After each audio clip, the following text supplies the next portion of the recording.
It was about 30 years ago. Billy was hiding out in an abandoned farm near Stinking Springs. I threw in with the kid because the man I had sworn vengeance on was riding with Billy's enemies. But before I tell you why I want that sumbitch dead, let me tell you what happened that day. I was heading back to the hideout when suddenly I had this funny feeling. Funny, haha? No, Steve. The other kind of funny.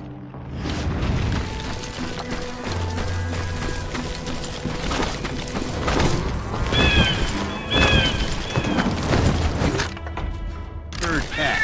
I need to stay here and keep an eye on the road. I knew those two morons would never let me through. Who's that? Is he with I had us? no choice.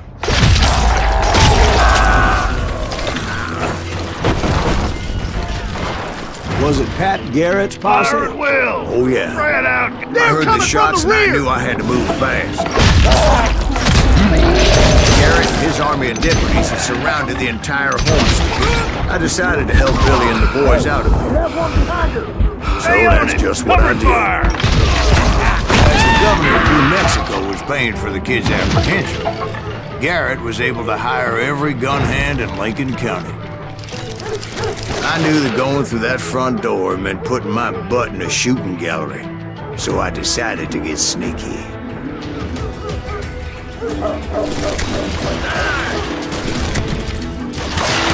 Watch out! One of them!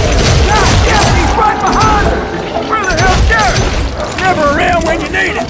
Come on! Let's send these Garrett's men were running around like a bunch of chickens with their heads cut off. Still, one of them reached the water tower. Not a bad idea. It would be a turkey shoot from up there. Luckily, these shooters Garrett hired weren't the sharpest tools in the shed.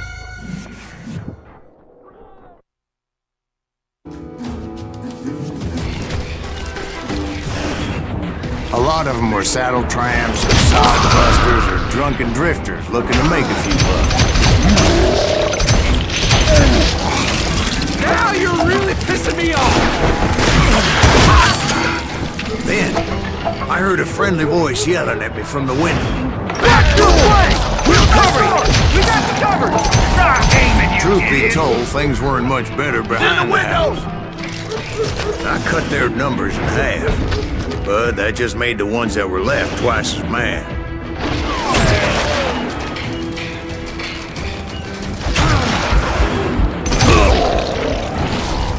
It was a bit of a slog, but I finally fought my way around the back of the house. And like that, I was You'll all be inside, dead, you none the bastards. worse for wear. I passed Dirty Dave, and upstairs I found Billy and Charlie Bolton. a trap!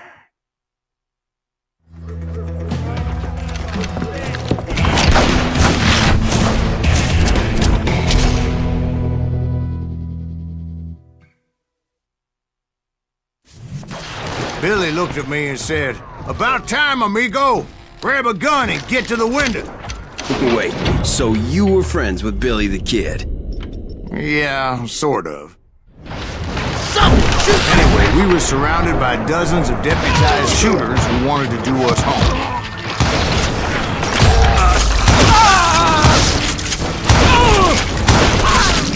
Worth $500. Dead or alive. I'm telling you, Garrett's men were dropping like flies, but they just kept on coming.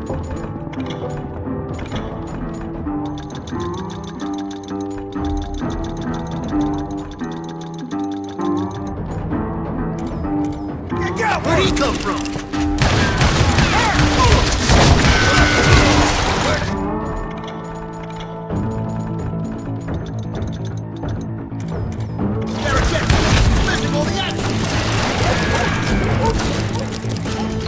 That's when Charlie got hit. "They're catching us in a crossfire," shouted Billy.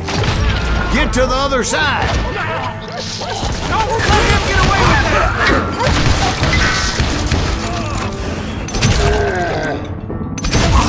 This is crazy!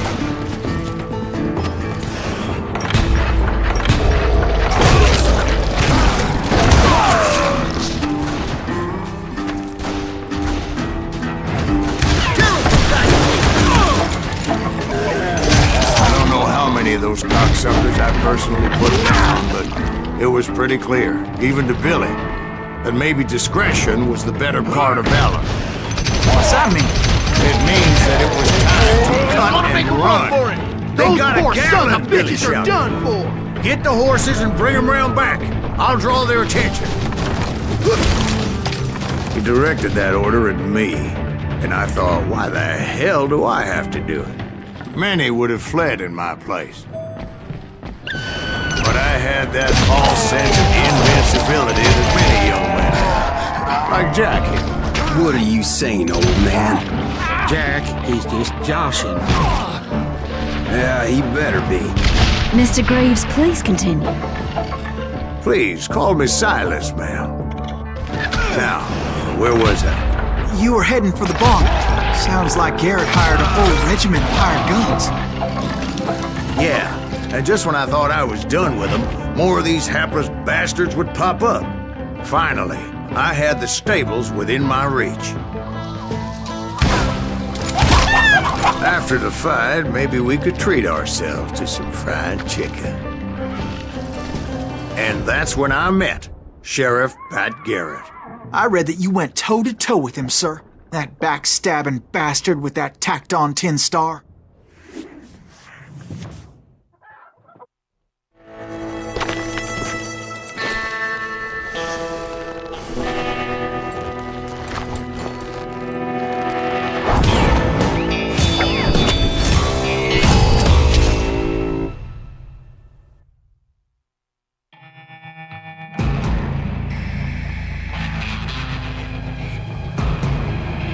Challenged him to a showdown. You read that in a dime novel? It said he showed no fear as he took your measure with eyes like a rattlesnake.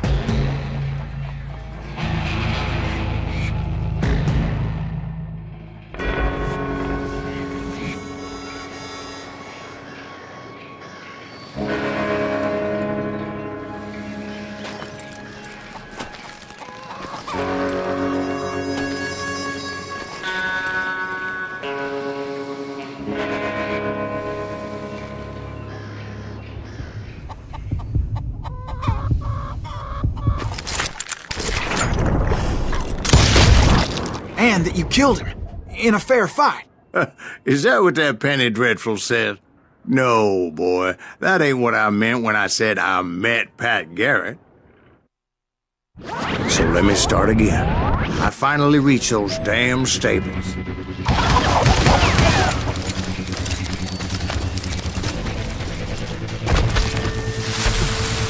I stepped inside, and...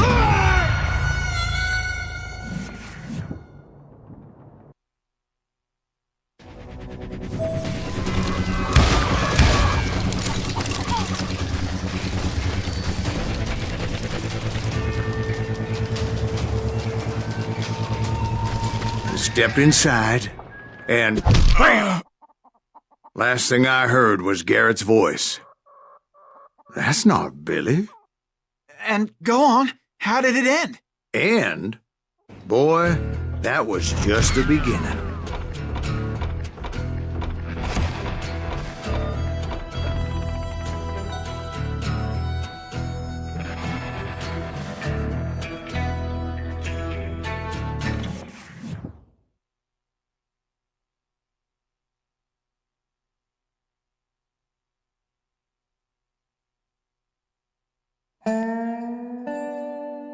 So what happened? Did Garrett arrest you?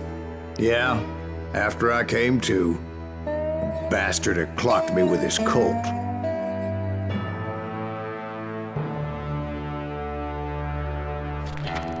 And the kid surrendered?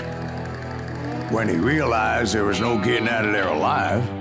So they locked you up in Lincoln? Indeed they did. Sentenced me to hang right along with the kid.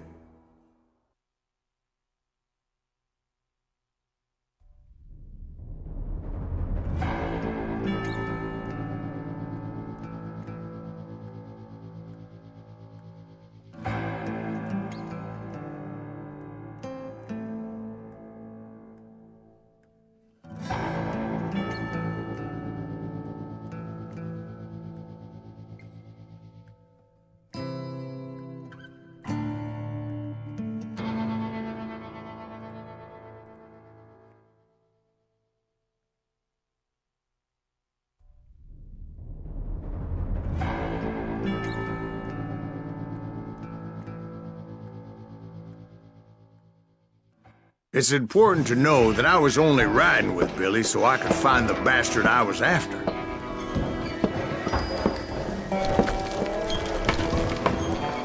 He was with John Kinney's gang, and they were sworn enemies of Billy's regulators. Why were you after him? I owed that son of a bitch a bullet for what he had done to me and mine. Instead, all I got for myself was a goddamn death sentence. Luckily, it was right around then that I heard Billy make his move. He shot Jim Bell and a few other guards as he made his getaway. Later, they wrote that some lady friend planted a pistol for him in the privy. What the papers didn't say is that Billy helped me escape, too.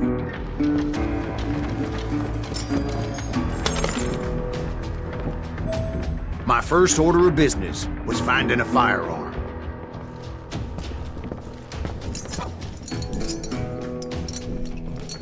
Luckily, I located Deputy Bob Ollinger's mean-ass shotgun.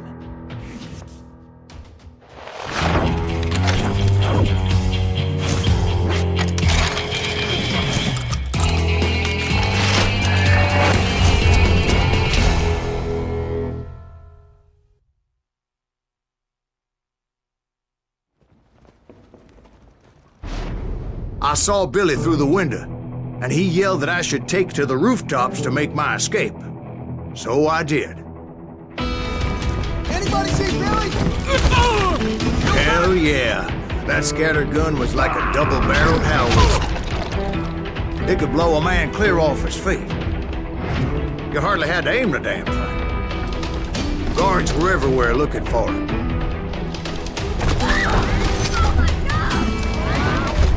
I had to jump from roof to roof like a damn alley cat. I followed the planks where I could, but...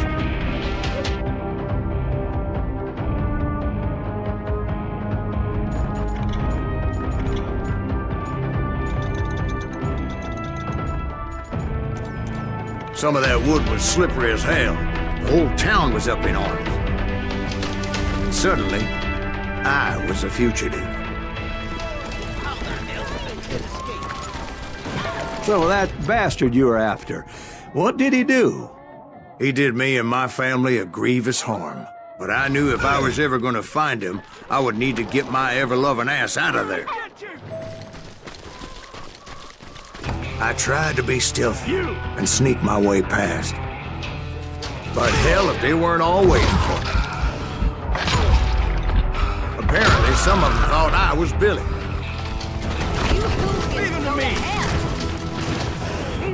They're shooting in the street! See, me and the kid shared a certain similarity in build and coloring. I was just glad I had Deputy Bob's mean-ass shotgun. Get your headstone! So much lead was whizzing by my head, it was like everyone in Lincoln wanted to put me in the ground. I knew I needed to find a horse. Though I never did have a great fondness for those four-legged grass eaters. Smelly, sweaty, ungrateful beasts. We prize them too high, if you ask me.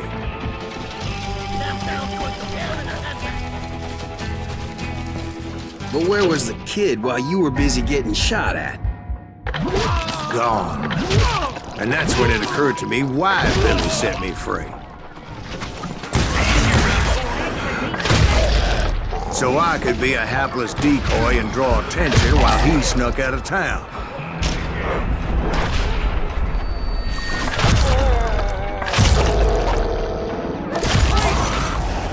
I knew if I made it out of there in one piece, no one would put a price on my head.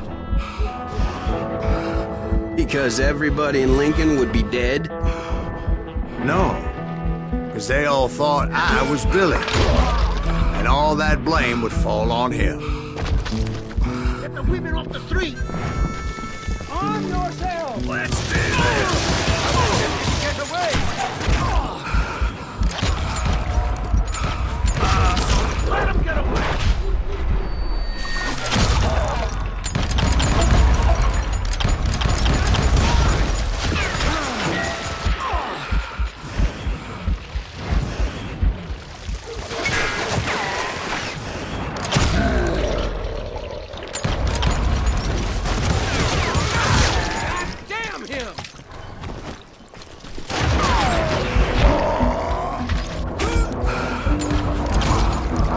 Finally, I found what I was looking for. The stables on the edge of town.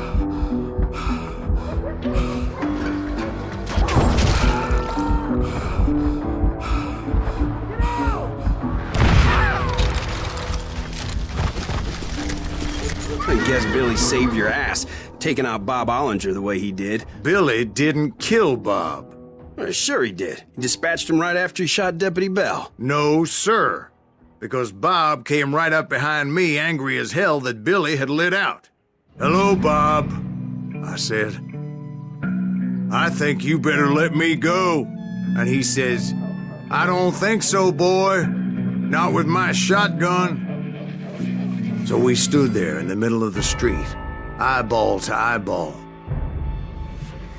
He intended to kill me, and I knew I had no choice but to defend myself.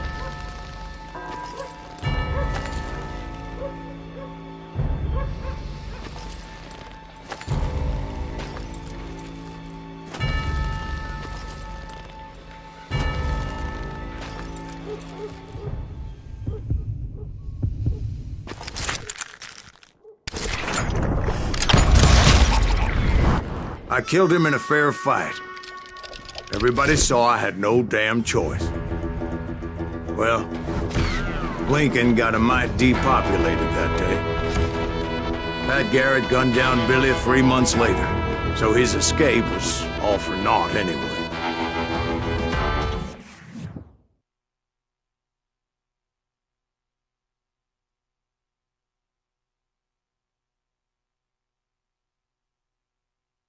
So where'd you go after Lincoln? Mexico. Until I realized nobody was looking for me. I ended up taking a job at the Rurales. The Mexican Rurales? I was hired to help them track down the cowboys. The most vicious outlaw gang in Cochise County? Curly Bill Brocious? Johnny Ringo? Led by old man Clanton himself. They must have paid you a pretty penny to take them hombres on. Not really. But truth be told, I had my own reasons for going after those boys.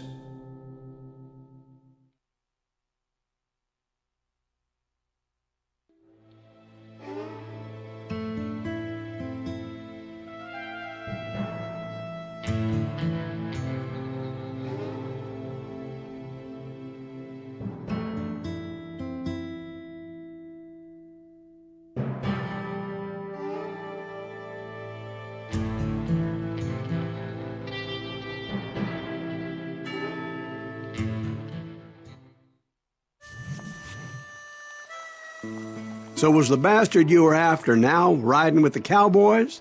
Roscoe Bob Bryant was his name. Oh. But no, this time it was a different bastard I was after. The aforementioned Mr. Ringo. And yes, he was working for old man Clanton.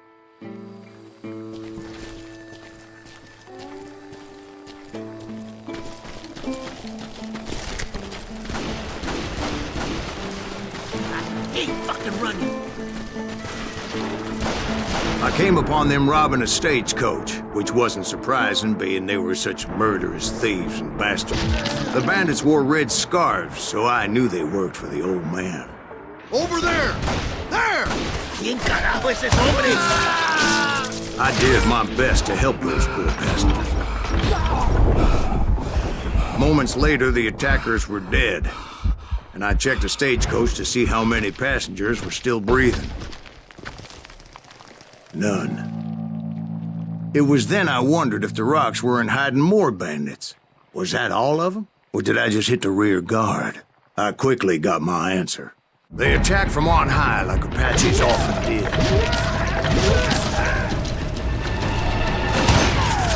They would appear in great numbers from above and rain down lead on their hapless enemies' heads, making use of the high ground and whatever else they had. Yep, the Apaches always appeared out of nowhere, and there never seemed to be an end to them.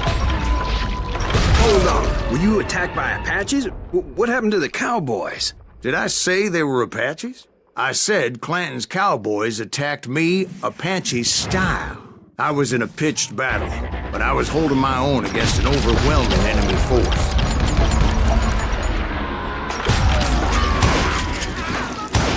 See, at the time, I was still pretty green and would often blunder into regrettable situations. But I just kept shooting at anything I could see up in those damn rocks.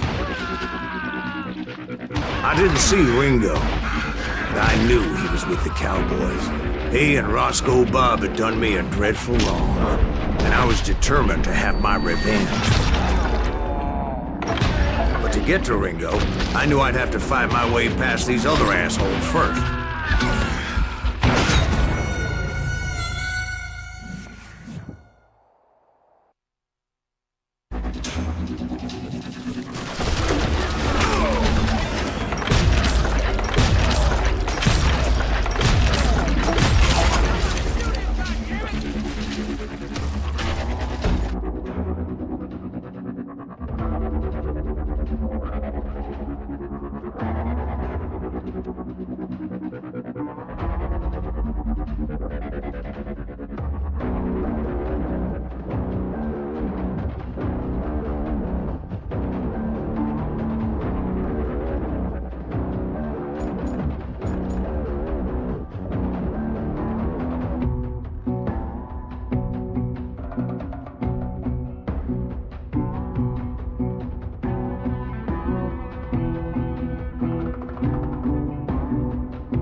Unfortunately, I was running out of ammo.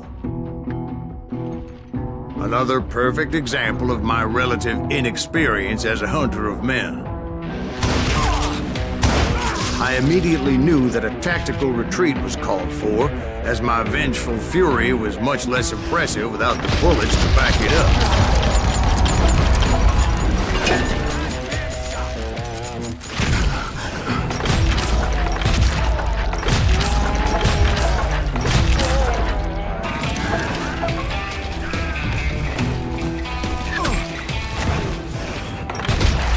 Finally, they managed to corner me. Trapped as I was, the odds of my survival seemed pretty slim.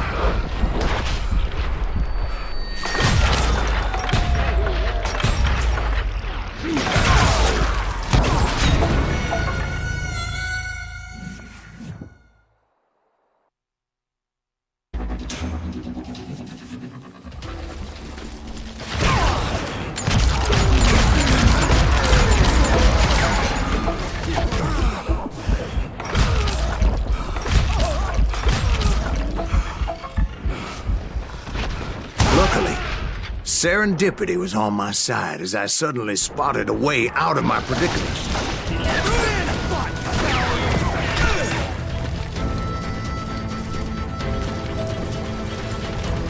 I ran ahead as if the devil himself was after me. Bullets were whizzing by my ears, but I wasn't about to roll over and die. I just kept running like there was no tomorrow.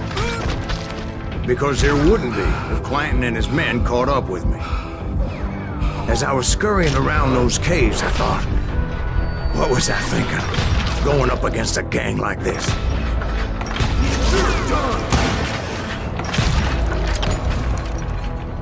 They were hunting me like I was game. And I swear to God, that's how I felt. I just kept running, not knowing where the hell I was going.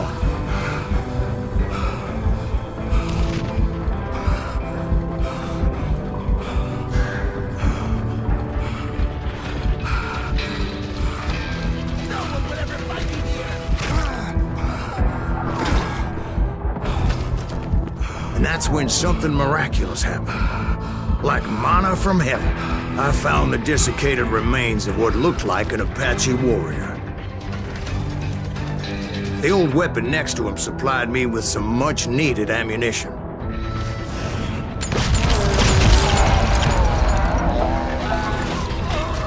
Pat Masterson once told me it was more important to be lucky than good, and he would know. And imagine my surprise when I found a fistful of dynamite to go along with that ammo. That stroke of good fortune evened the odds and bolstered my confidence. It was time to turn the tables. Time for the prey to become the predator. Time for the hunted to become the hunter. Time. All right, Jesus, we get it. They were right where you wanted them. That's right, Jack. I was done running. And the old man's boys were not expecting that. No, sir. It was finally time for that old man to pay for his sins.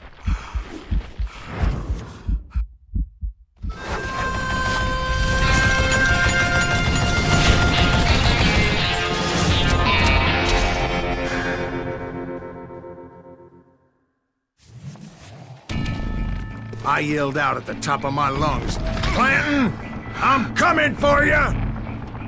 A little stealth might have made more sense, to be perfectly honest. Because that old fool had a Gatling gun and enough bullets to last him till kingdom come. But I knew I could not let that deter me. Not if I was to find and kill Ringo. I needed to get that old man off that gun. Do I gotta reload it, kid? Where'd you get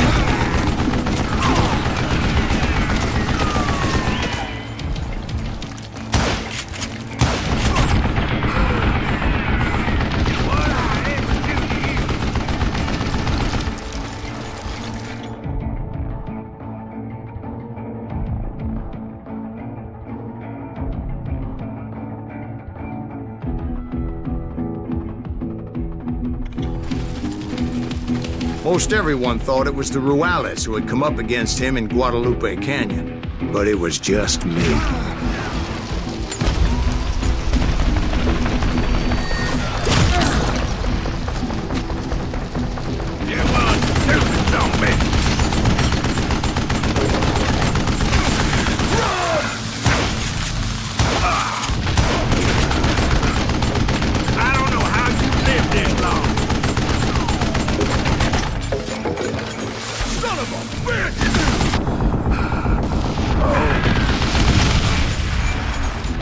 Apparently, one of the cowboys made it out of there alive and told Ike and Billy Clanton that it wasn't a Mexican who took their father's life that day.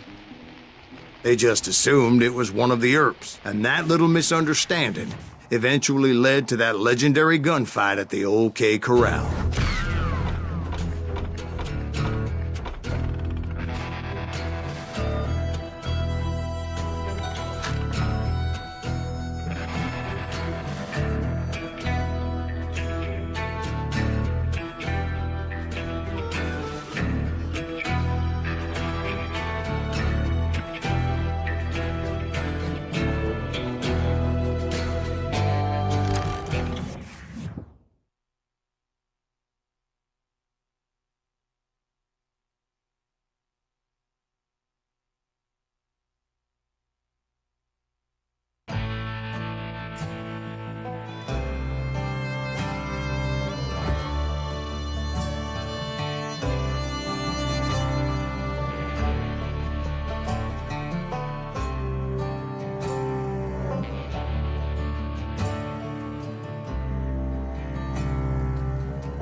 A few weeks after that dust-up at the OK Corral, I was still after Johnny Ringo.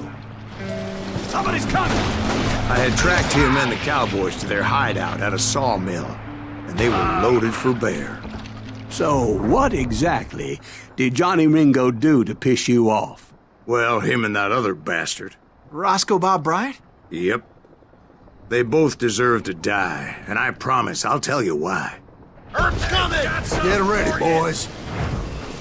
But first I need to tell you about the cowboys' new boss, Curly Bill Brocious.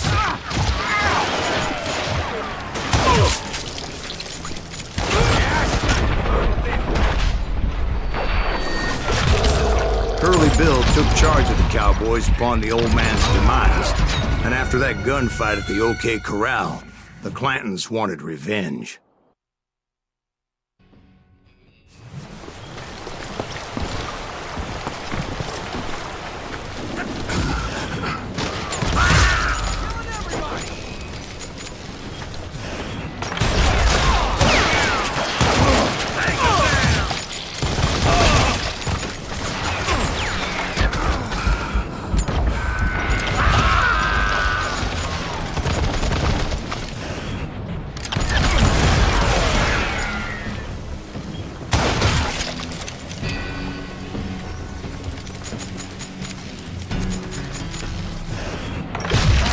So they murdered Morgan Earp and grievously wounded his older brother, Virgil. Is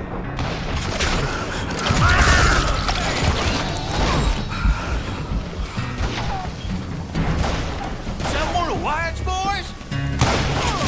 Wyatt and Doc went on what became known as the Vendetta Ride, hunting those outlaws down. So when I showed up, that's who they thought I was.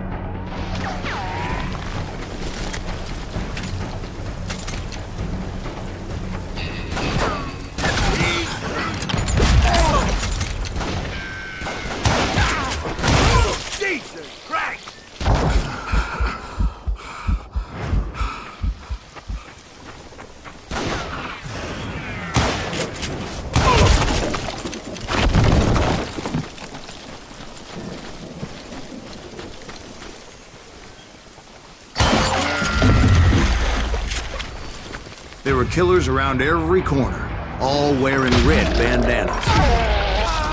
That's how the cowboys identified each other, and I was beginning to wish I had one myself. But I wasn't about to let Ringo walk away unscathed, and that's what drove me forward. They say that Ringo was infernally fast. I hardly saw anyone faster, boy. Certainly not Wyatt Earp. That man was all hat and no cap. Earp wasn't much of a match for him, but Doc Holliday might have taken him. That Lunger should have kept his nose out of it. They never charged anyone for the murder of Morgan Earp. But everybody knew that Curly shot him in the back. That was common knowledge. Yeah, maybe so. But Ringo had nothing to do with it. He was just being loyal to a friend.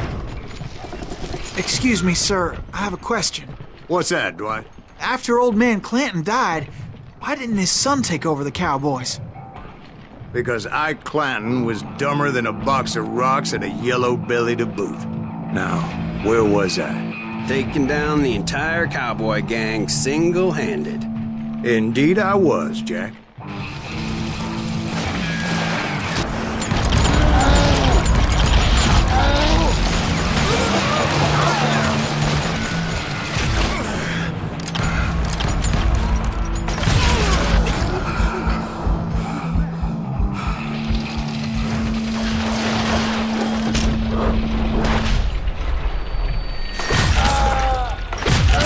Though it wasn't easy, as those boys had good cover.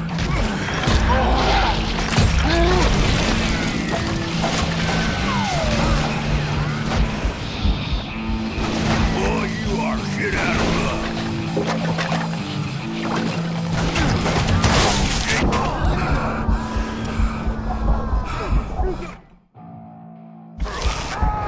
There were carts everywhere, piles of lumber, and God knows what else for people to hide behind. That really was one hell of a sawmill. Quite an impressive operation.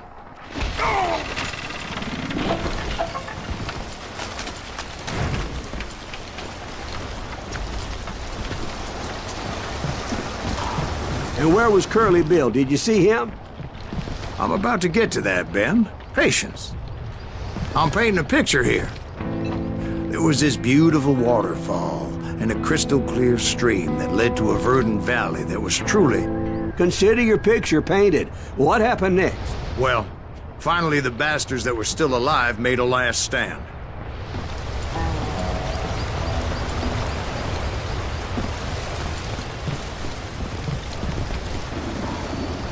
Curly Bill, Johnny Ringo, and his compadres took off into the lumber yard, and I followed after.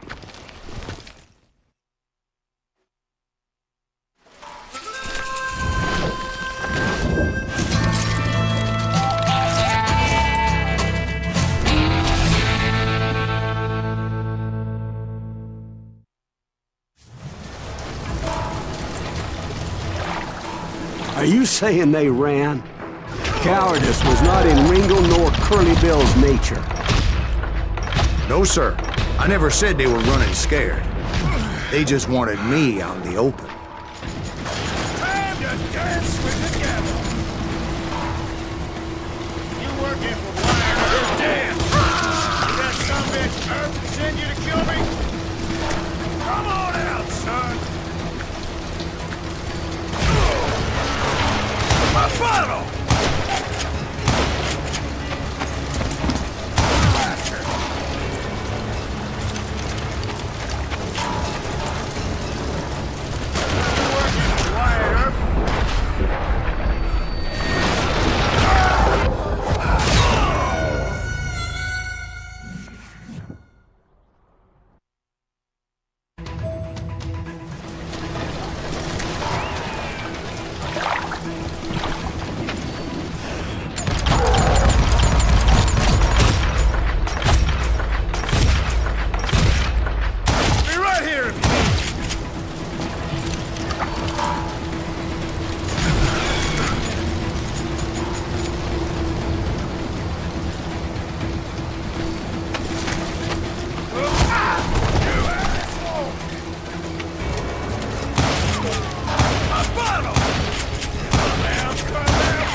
Brocious gave me no choice but to take his life.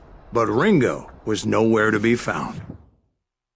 I knew you didn't kill Ringo, because he was found dead in a different location altogether. To this day, his killer is still unknown.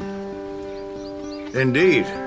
Took me a few months before I finally tracked his ass to West Turkey Creek Canyon.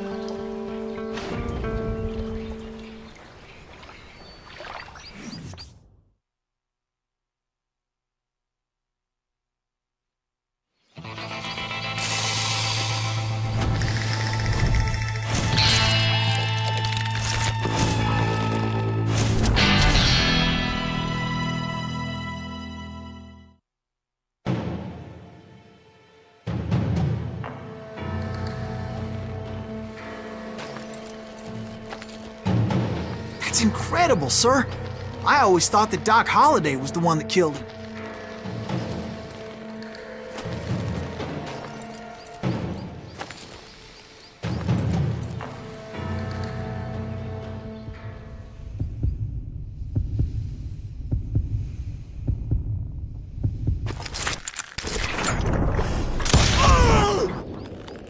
Sorry I had to ruin the legend for you, boy. But the legend ain't always true. Doc Holliday had nothing to do with the death of Johnny Ringo.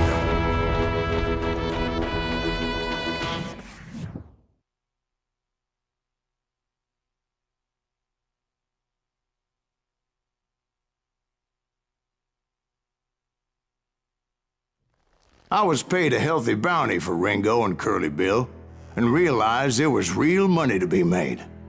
That's why I went after Henry Plummer.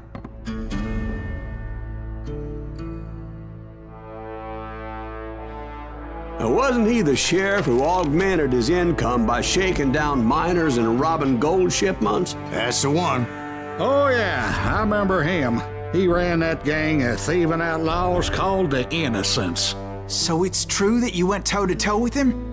Indeed I did, son. Indeed I did.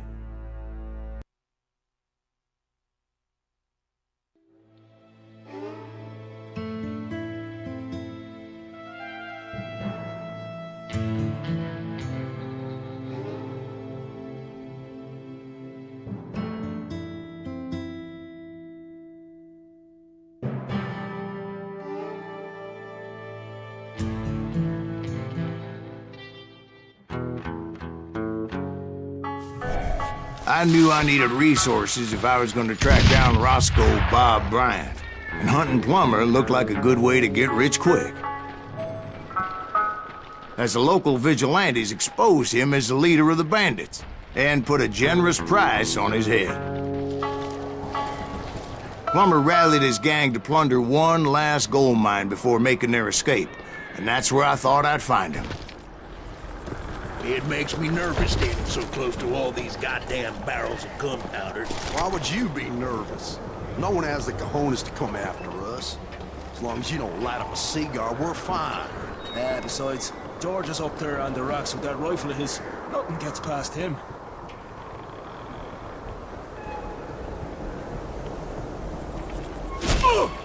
As my late father pointed out to me more than once, God made men, but Samuel Colt made them equal.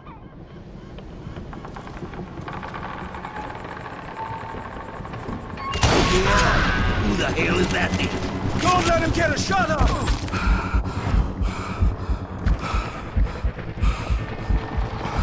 I knew that dynamite wasn't mine, so I decided the polite thing would be to return it. It was the biggest gold rush since Sutter's Mill in '48. Unfortunately, prospectors weren't the only ones drawn to those riches. There were thieves and killers, robbing travelers and hijacking gold shipments. Like those that ran with Plummer.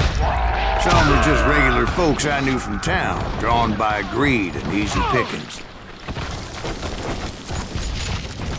Charlie Crow, the blacksmith. James, who worked in the stable. Sam and Jeremiah Barber, the butcher's sons. Plummer had a lot of men on his payroll. A hell of a lot. That son of a bitch pretended to protect the public with one hand while stealing them blind with the other. Of course, the rest were veterans of the Civil War. Stone-cold killers trained on the bloody fields of Shiloh and Antietam. He set up a defensive perimeter which I had no idea how to breach. I thought I was some kind of hero.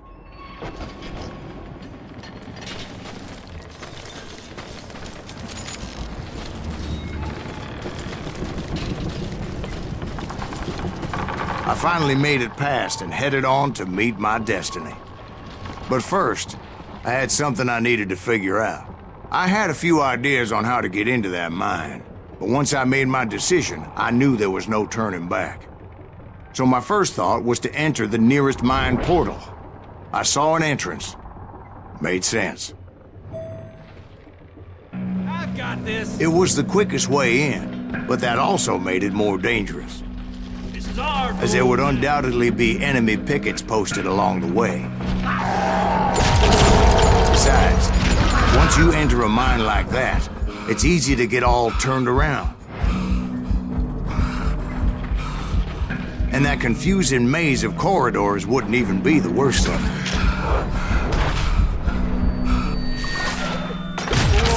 Some of those shafts could be as deep as hell. A single stumble or misstep can easily end in a deadly plunge to oblivion.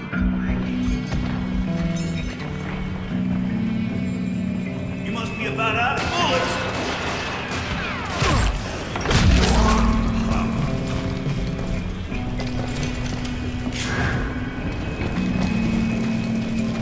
Quick reflexes often make up for a lack of common sense. Luckily, I was never one to be easily bushwhacked. I would just need to be careful not to blow myself to kingdom come. With all that gunpowder and dynamite everywhere, a body has to know what he's shooting at.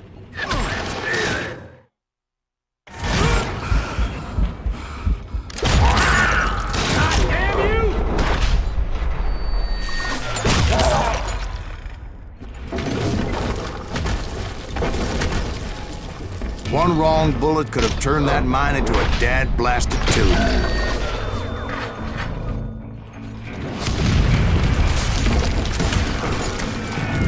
I freely admit that my plan of attack was not just moronic, but clearly insane.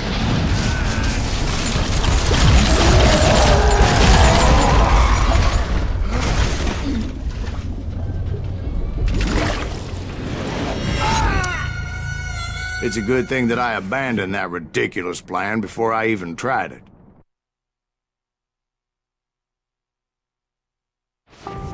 Instead, I spotted a ladder, a way into the mine from the opposite side.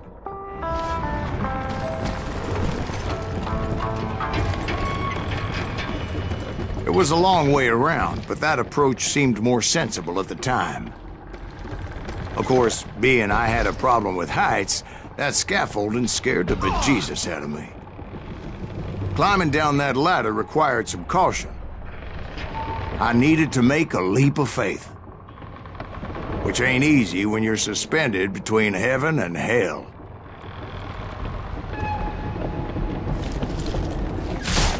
I was determined not to give up, however. As Sheriff Plummer seemed quite the despicable character. When the vigilantes discovered what the sheriff was up to, people were outraged.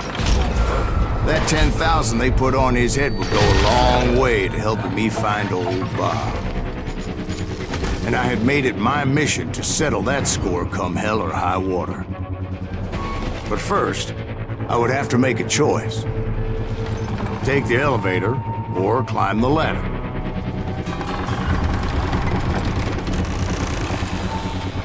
I wanted to use the element of surprise. Plus, I figured I could use the exercise. I was warmed up already, so what the hell?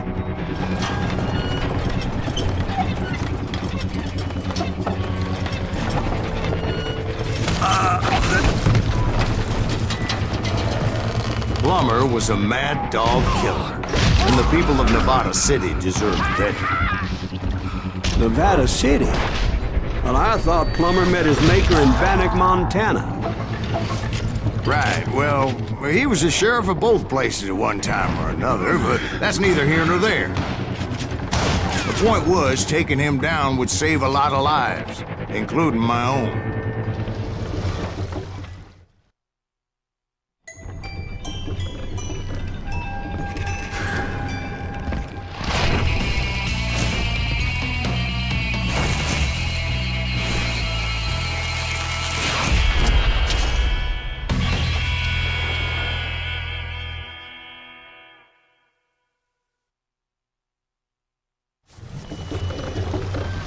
This is gonna hurt! This day is just getting worse and worse for you. Henry Plummer was clearly unhinged, and I could see right away that this was gonna take some doing. Whoa! God damn it! I need some help here! Come on, boys! Take this cocksucker out!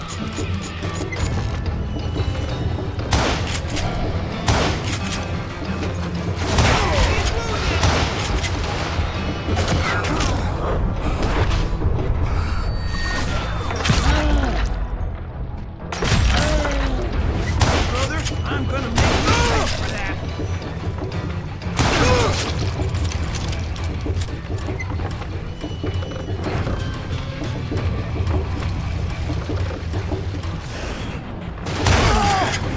They're gonna bury you in a million pieces! No blood money for you! Bastard! Who said you could throw dynamite? You can shoot, but can you aim?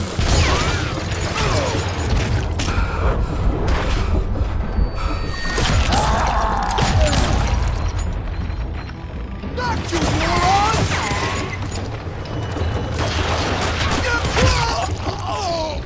So that's how Henry Plummer died. Him and his crew were worth their weight in gold. And now, I was officially a bounty hunter.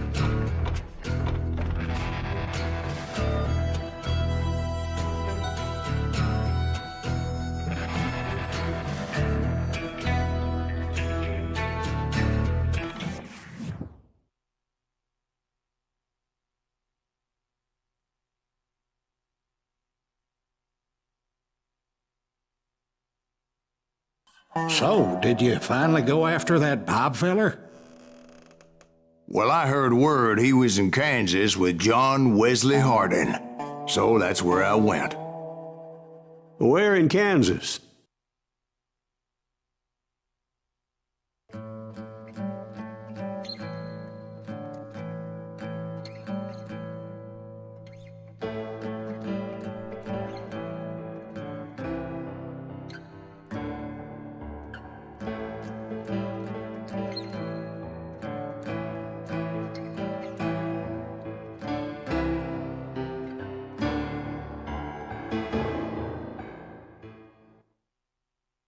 I dodged death many a time, and that night in Abilene was no different.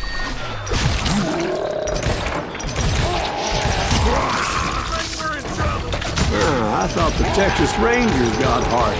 Yeah, that's what they want you to believe. I was there with the intention of finding that bastard Bob and collecting the bounty on John Wesley. It was cold and a witch's tit and a brass bra that night as I fought my way past his loyal compadres to the very same saloon we're sitting in today. Look around and imagine this place painted in blood. Hardin was waiting for me, and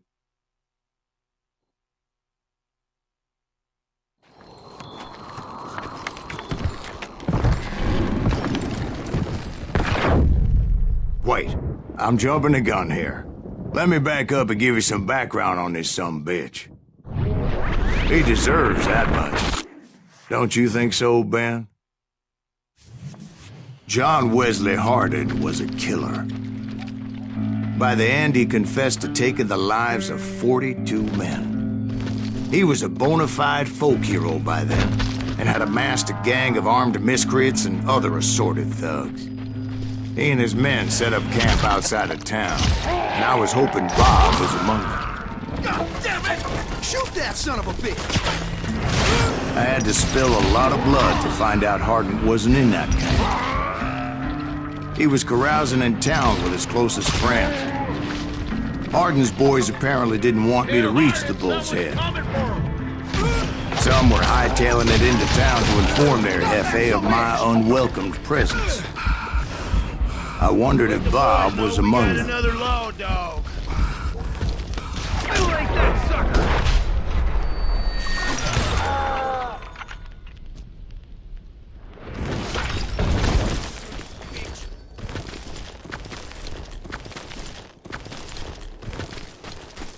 And I steeled myself for the fight ahead.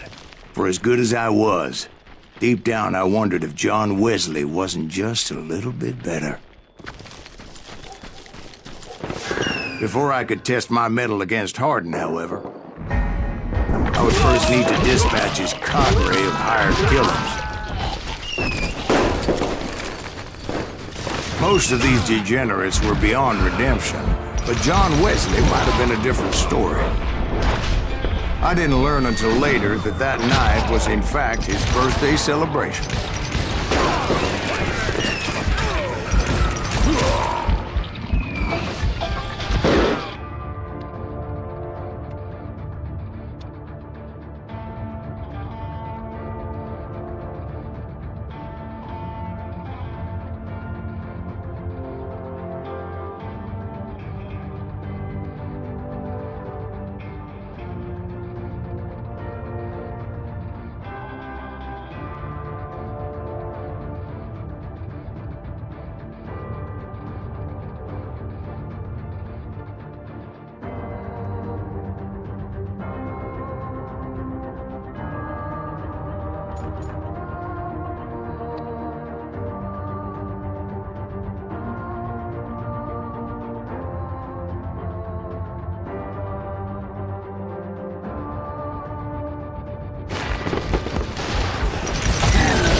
I think I already mentioned that I found Hardin in this very saloon.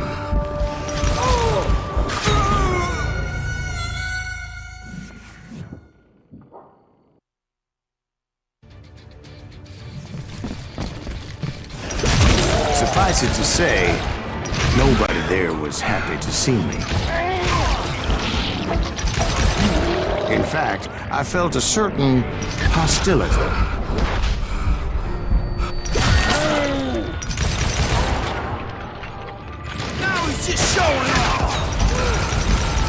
I was disappointed that neither Bob nor John Wesley were among the dead. But that was short-lived, as a moment later I was facing down the fastest gun in the West.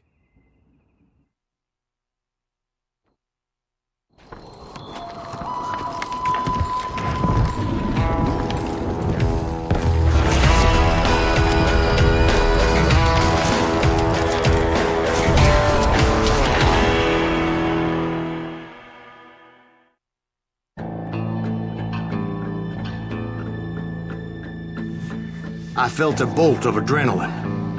Or maybe that was fear. He was well known for his tricks, and I knew I'd need my own if I was ever to defeat him.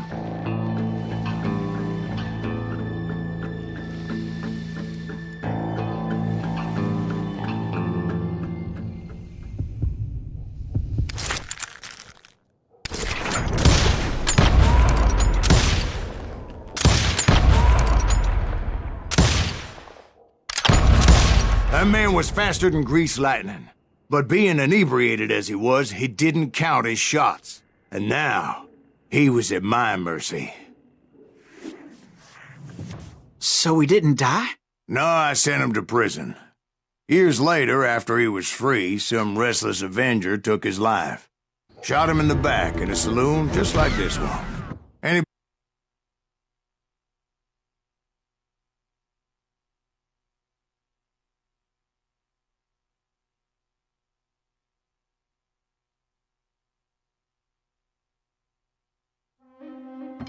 Thank you, darling.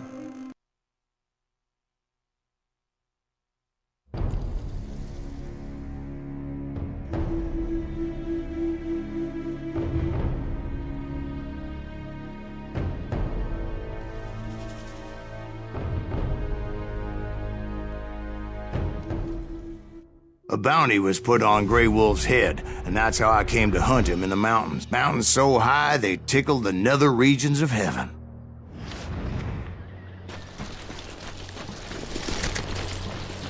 Grey Wolf was a Chiricahua Apache medicine man who had led a war party in revenge for a massacre against his people.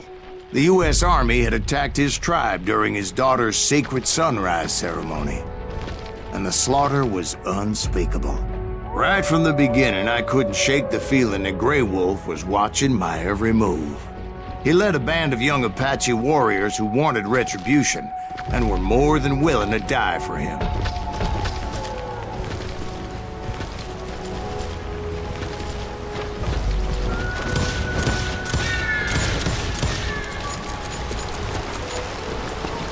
They saw me before I saw them.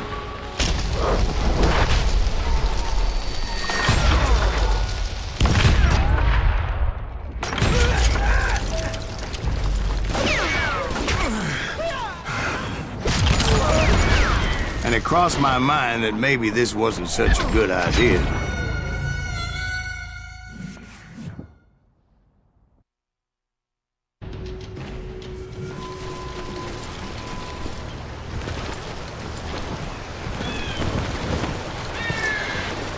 They saw me before I saw them.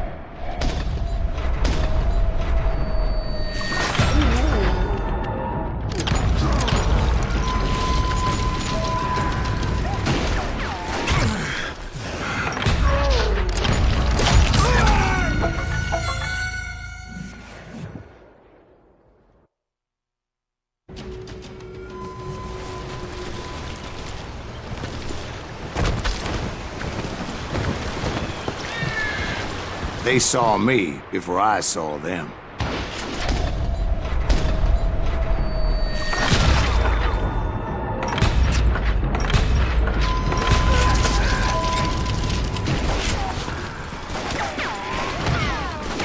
And it crossed my mind that maybe this wasn't such a good idea. But now that the shooting had started, there was no backing down.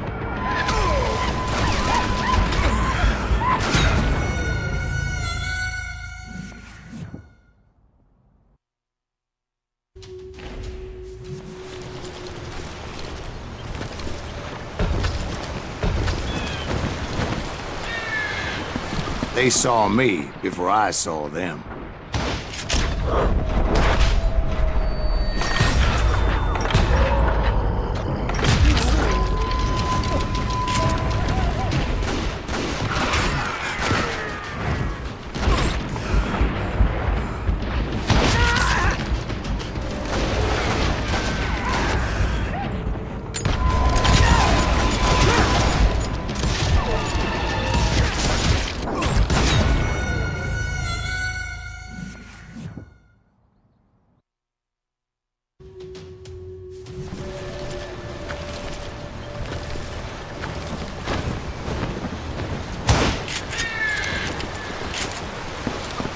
They saw me before I saw them.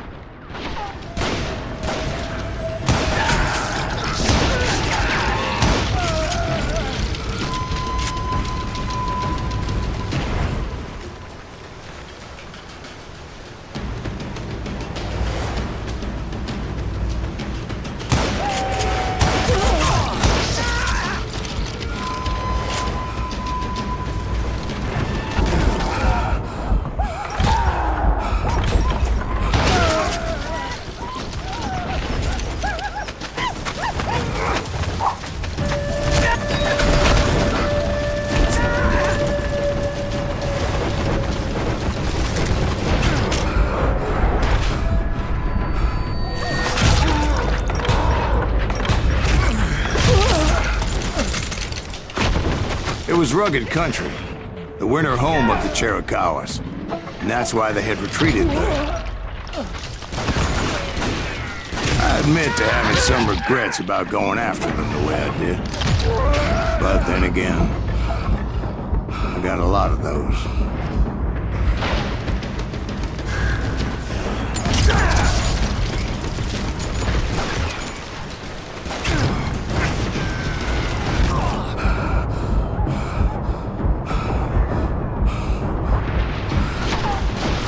find Grey Wolf? Not at that moment, but I did find the entrance to their hideout.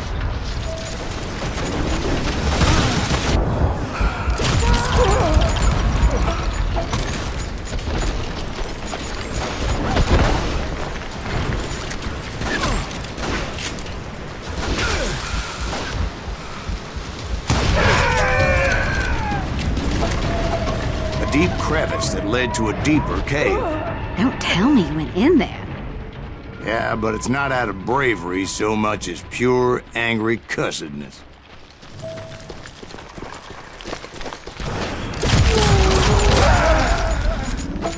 See, back then, I had a stubborn streak a mile wide, and I wasn't about to back down. So it was like pitch black in there?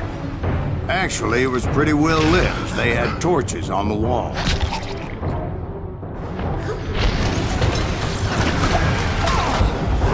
How big was his cave? Big as hell, Ben. Chiricahua had hid out there during the Indian Wars.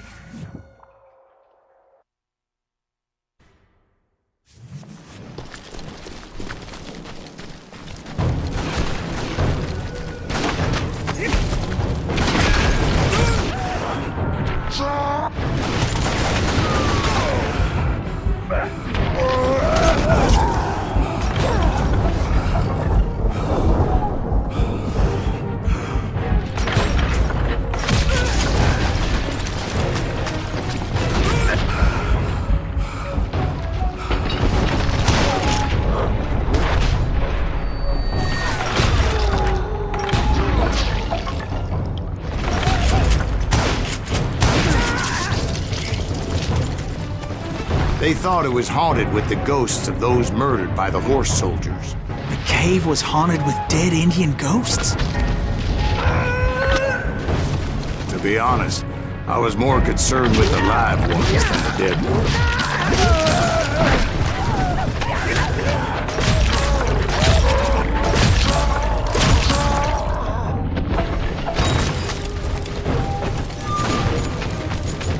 How come you know so much about engines? A few years back, I was married to 2 Mescalero women. At the same time? Yeah, they were sisters. Polygyny is traditional among the Mescalero. So what happened? Oh, I had to get out of there. Those girls never shut up. Both of them nagging at me all the time. Drove me half crazy. Haven't seen them since. I came upon this flooded grotto, and that's when I saw him. He came to me unarmed and unafraid. His voice echoed in the shadows. And I sensed he meant me no harm. You carry great darkness in your heart, and if you do not release it, it will claim your soul. The sound of his voice put some kind of ancient Indian spell on me.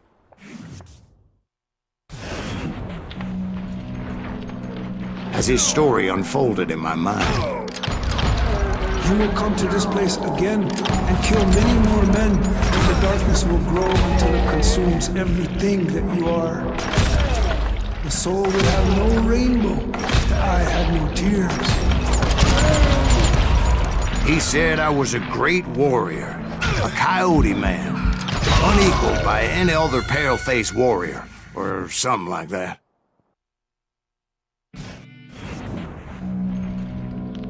As his story unfolded in my mind, you will come to this place again and kill many more men, and the darkness will grow until it consumes everything that you are. The soul will have no rainbow, the eye had no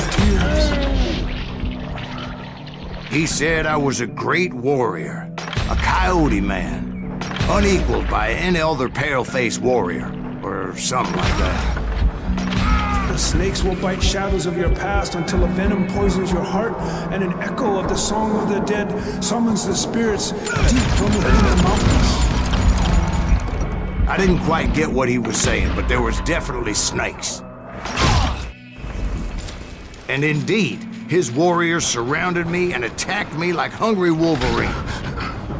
They couldn't stop me, though, and Grey Wolf wasn't in the mood for idle talk.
couldn't see any way out of this trap. But suddenly, one just appeared. Kind of like a miracle.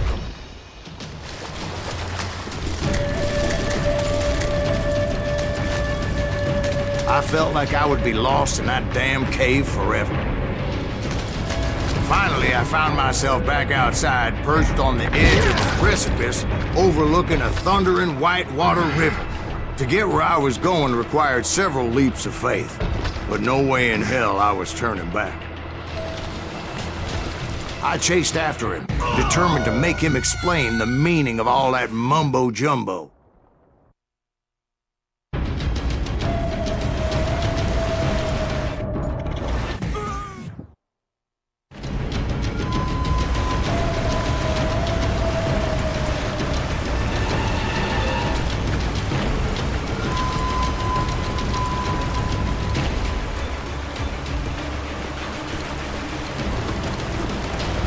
There were dozens of Apache warriors aiming at me from on high.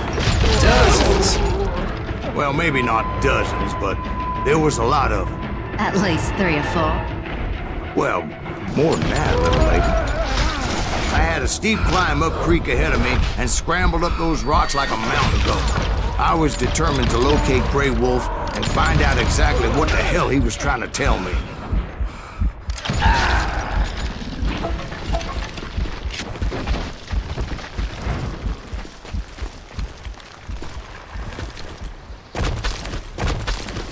Wouldn't you know it?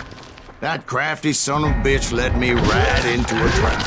What kind of trap? Well, son, there had to be at least 100 Apaches surrounding me. 100? God be my witness. Oh, come on. Who are you kidding? Hey, I believe you. Come on, tell us how it ended. All right, but I'm not gonna drag this out. Where were we? You were surrounded by 100 Apache warriors. Well, I didn't take the time to count them exactly, but there were a lot of them.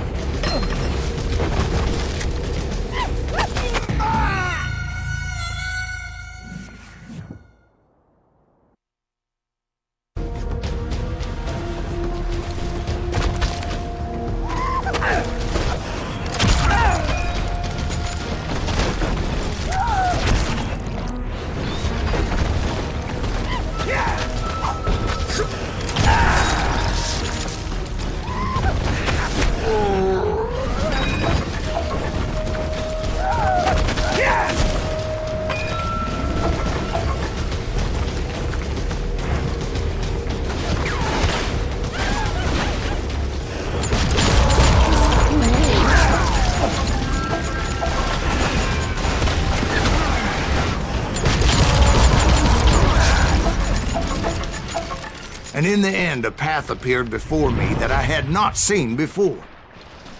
I followed it as I desperately needed to find out what Grey Wolf was trying to tell me.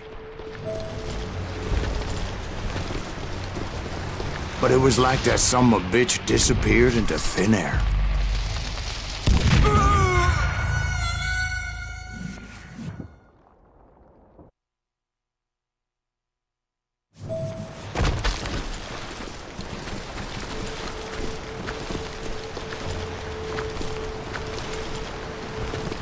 But it was like that son of a bitch disappeared into thin air.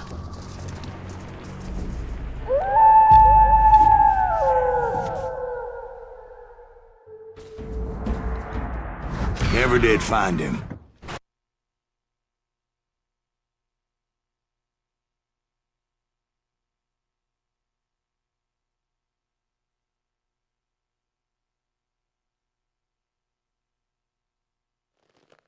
Thank you, darling.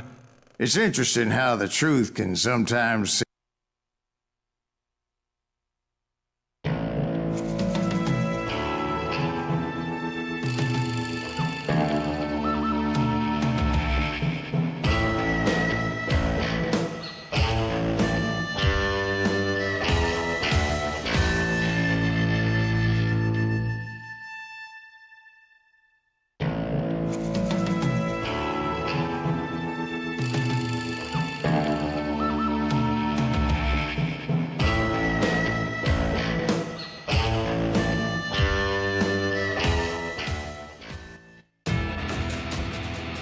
It was early morning. One of my friends was a local gunsmith, and he handed out firearms to anybody who'd take one. You see, the Daltons got it in their heads to rob 2 banks at the same time. 2 banks on the same damn street. Story was Bob Dalton's girl was always riding him about how he had no ambition. Hey, we gotta see you. Well, the locals recognized the Daltons right off. Before they could get away, half the town took up arms to defend their property. The brothers paid dearly for their stupidity, but everybody knows they had it coming. There's more to it than that. I read all about that day, so I know for a fact that it went down very differently. First of all, it was high noon. A posse of U.S. deputy marshals were on the rooftop across the street. Get ready, boys. They're gonna make a move. The lawmen had been tracking the Daltons for months, and now they finally had them dead to rights. Among them was a bounty hunter feared by many a lawbreaker. This man had no intention of letting the Daltons slip away. They met an adversary that day who had no fear and offered them no quarter. The marshals tried to get the Daltons to surrender. They'll give up eventually. We just gotta wait the son of a bitches out. This bounty hunter knew that the brothers were far too proud to ever lay down their guns.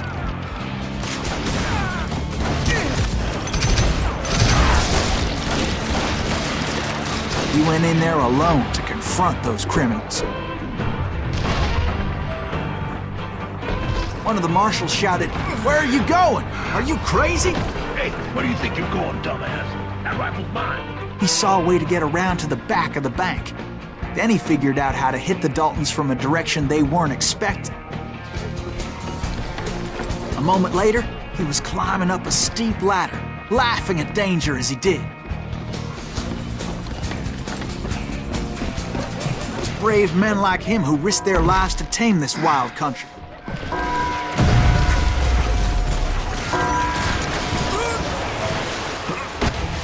We've got company.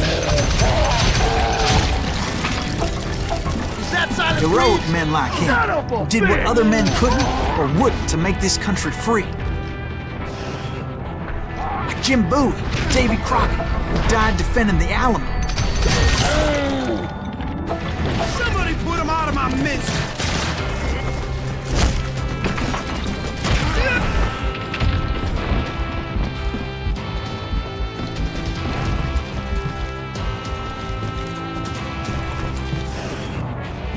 Over there!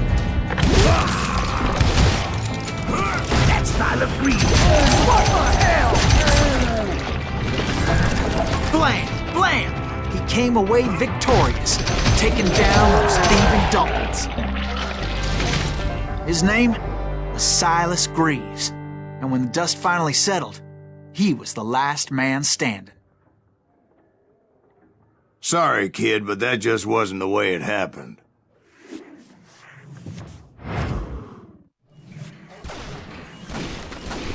It was early evening, not high noon. The Daltons blew up a safe, and were all set to hightail it out of there. Those pathetic deputies surrounding the bank were dropping like flies.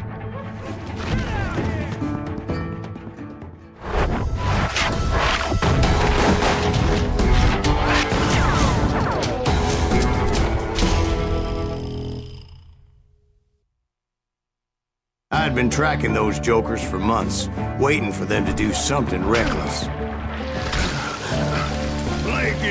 And finally, they did. Those stupid bastards decided to rob 2 banks at the same time in the same town where everybody knew them. But they still had friends in Coffeyville. Hey, we gotta see you. Those friends came after me like a pack of wild dogs, tooth and nail. They were coming at me from all directions. I caught sight of the Daltons running with the money and didn't want to lose them. Problem was, they knew the town better than I did. And to top it off, I found myself in the middle of another shootout entirely. Did the Daltons hole up in somebody's house? No, it was the Smiths, I believe. They were cousins of the Daltons. And they were shooting at the Browns, who were shooting at the Daltons. Which wasn't any surprise, because those two families have been feuding forever. The Dalton boys knew I would never give up. Those Daltons weren't the sharpest knives in the drawer, but they always stood together. They set a trap to slow me down and allow at least two of them to escape. The third brother stayed behind to plant me, just in case that trap of theirs didn't work.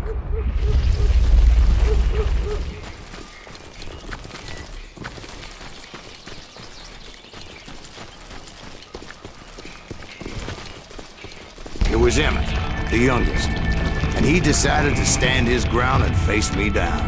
I ain't afraid of you, Silas Greaves. This is where it ends for you. He was determined to protect his brothers. And I understood how he felt. Taking me on all by his lonesome wasn't exactly a recipe for a long life.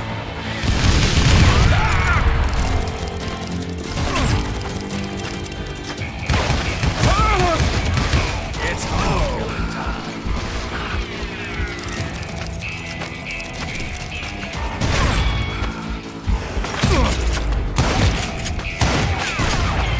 You ain't getting by me, Greaves.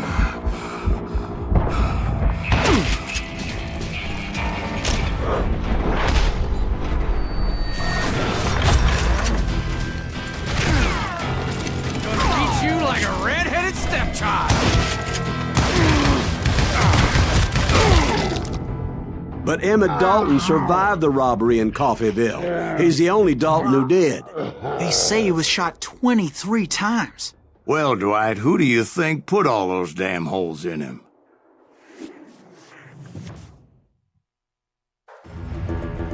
But I have to admit, that boy had grit.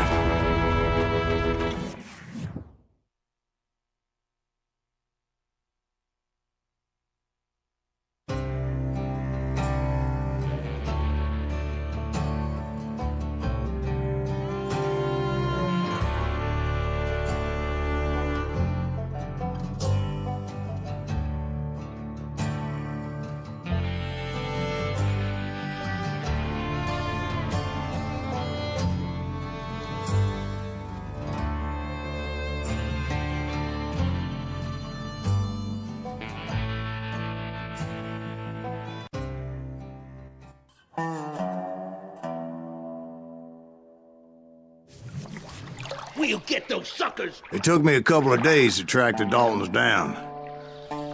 They can't get away with this! And in that time, a whole posse of local vigilantes offered to lend a hand. We'll track him to the ends of the earth. They seemed as determined as me to find those outlaws. But as we headed into those swamps, it was like I had my own private army. There was no way those boys were getting away this time.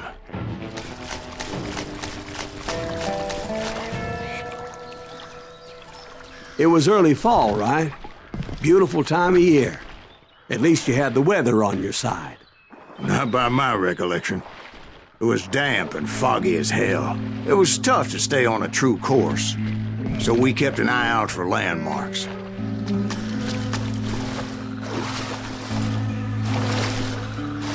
It was autumn. The maple trees were in full color, red as blood.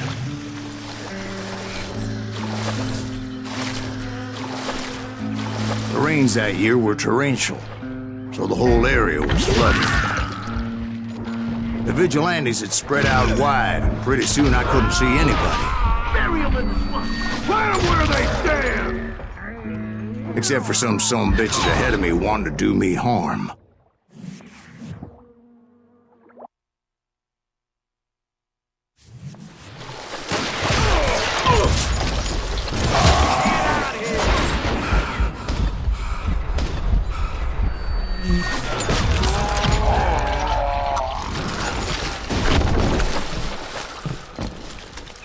So did you find the Daltons? Not yet. But I did have the questionable pleasure of meeting a few of their friends. The boys had established quite a reputation by that time, so they attracted all manner of riffraff to their cause.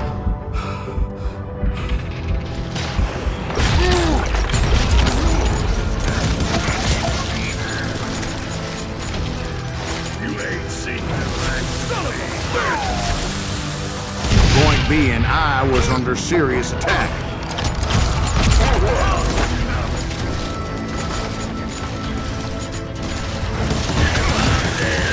And my reinforcements was nowhere to be seen.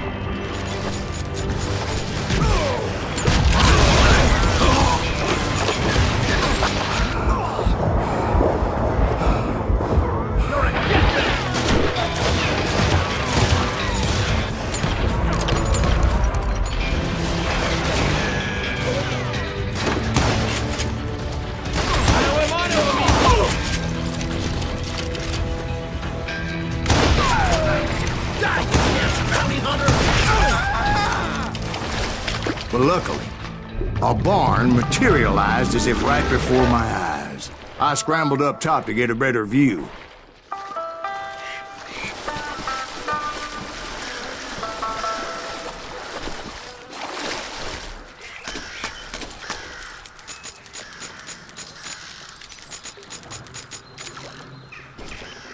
But just ended up falling inside. So, how did you get out? The barn doors was open. About right then, I saw some suspicious characters running for the bushes. Of course, I followed them. But that goddamn swamp was like a goddamn maze, and pretty soon I had no goddamn idea where I was.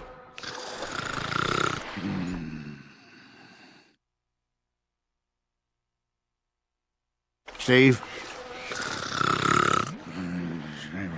So I just started walking, and pretty soon Oh. Steve?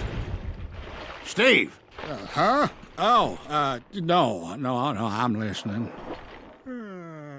Indians surrounded me from all sides.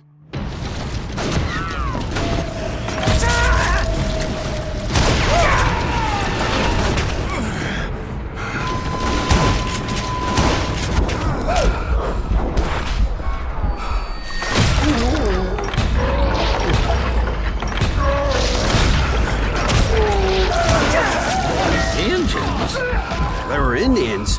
No. I just wanted to make sure Steve was paying attention. Now, where was I? You were following the Daltons through a swamp?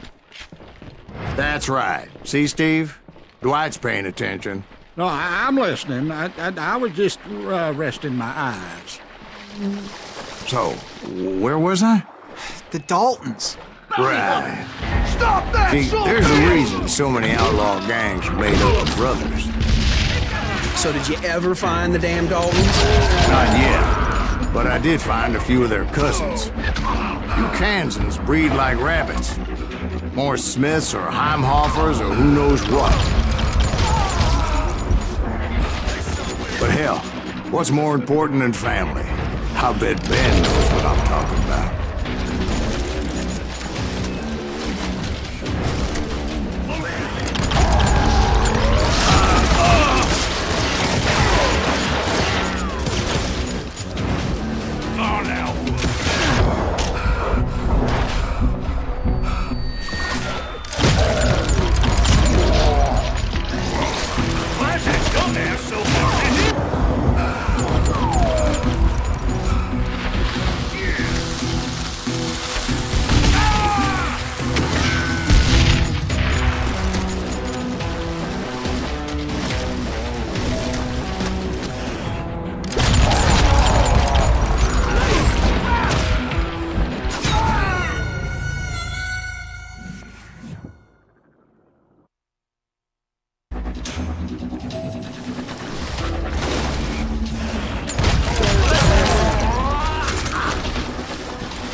I knew those Dalton boys were out there somewhere, standing together against anyone who would threaten them.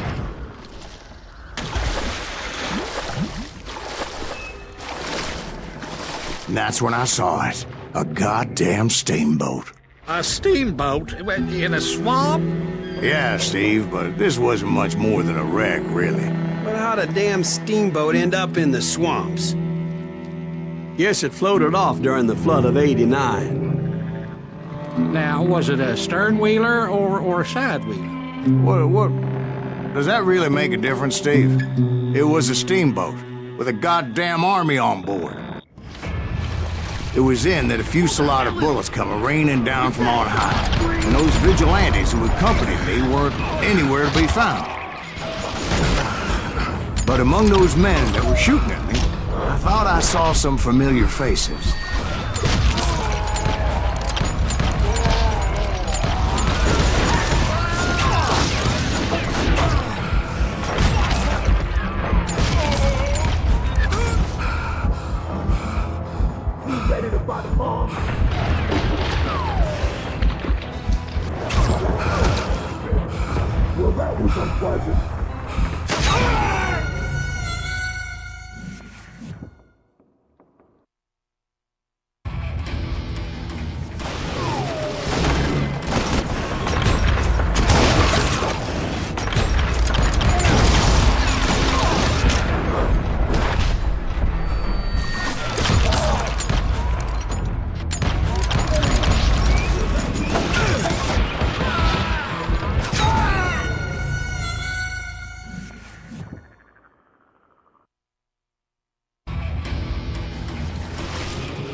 Somewhere up there, the Daltons were waiting on me.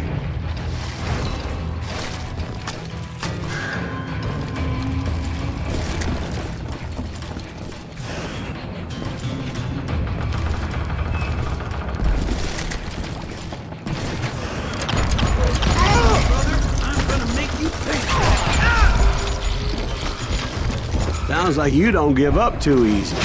That's the kind of man I am, Ben. I set out to do something. I do it. Surrender just ain't in my nature. Plus, I'm stubborn as hell.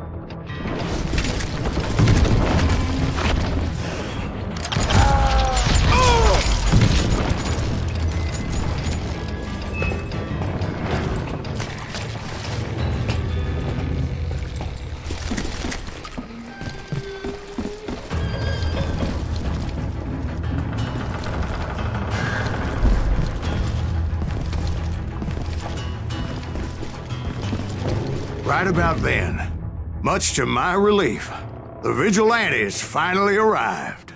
Their leader motioned at a cabin in the middle of the top deck, pointing me directly at the Daltons.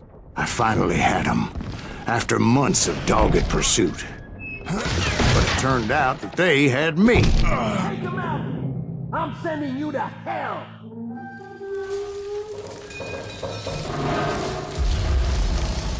The Daltons had played me like a fiddle. Apparently, the vigilantes were on their damn payroll. They didn't just want to shoot me.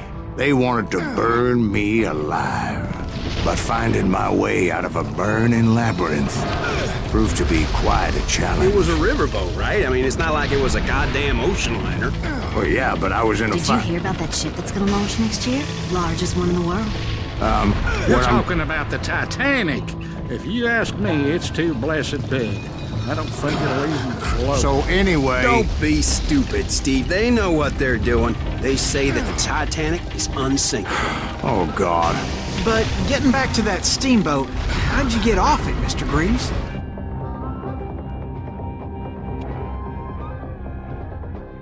I took in a lot of smoke that day, so I admit my recollection might be a bit hazy.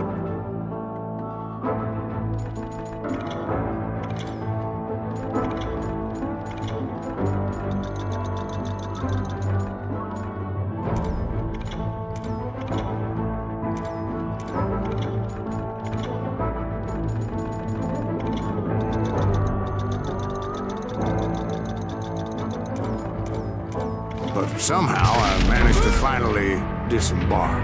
It was time to settle this once and for all. Someone kill that bastard! I see him! Somebody's shooting.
To come at me one at a time. They were in this together.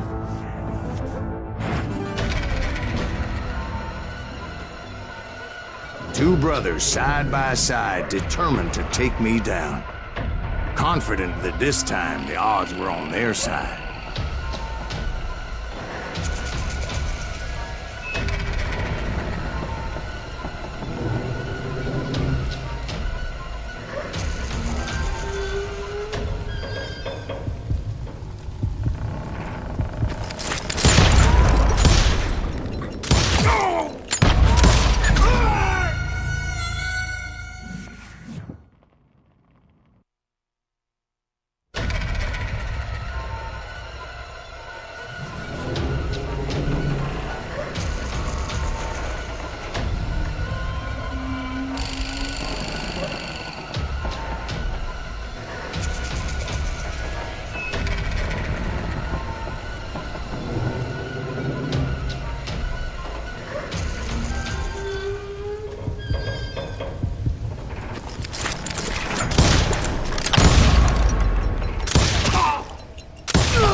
They got it wrong.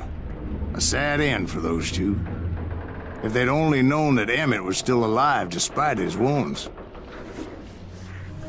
Paroled 14 years later, he moved to California and sold real estate and lived off the legend of that fateful day.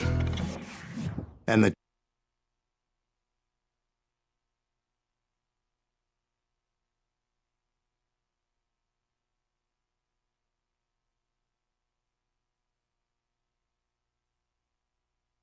my own brothers died tragically as well, truth be told.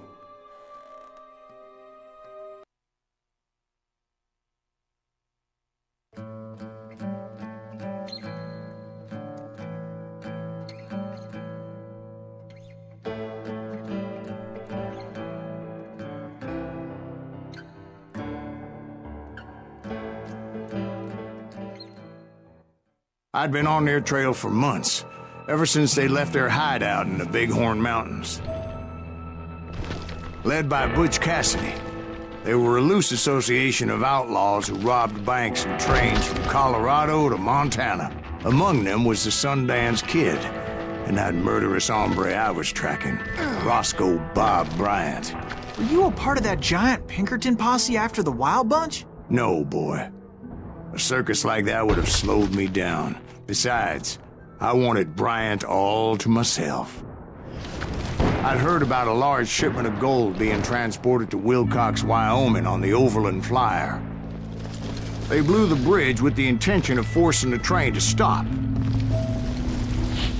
I was determined to make that sumbitch Bob pay for what he did to my brothers.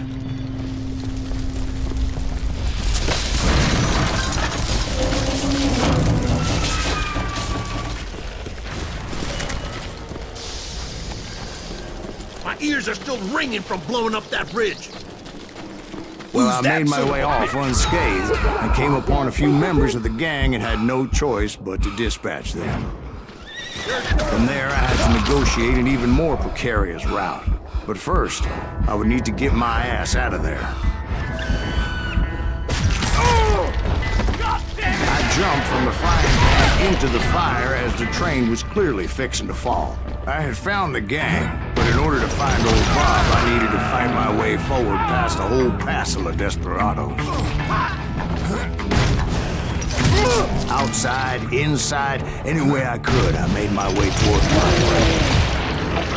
Well, what about the passengers? It was mostly a freight train, as I recall. There were no passengers aboard that day. As I mentioned before, I am not fond of heights, but I was too busy dodging bullets to worry about falling to my death. Odds were I was likely to die that day anyway, so I was determined to take down as many of those bastards as I could.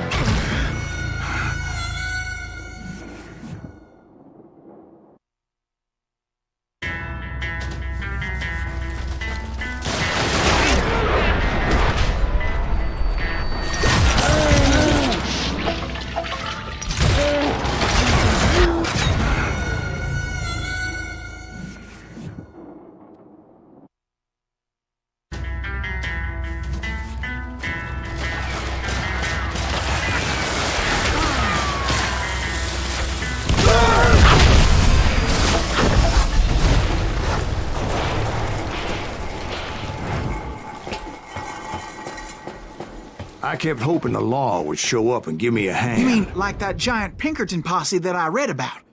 Did they come riding in, guns a-blazing to help?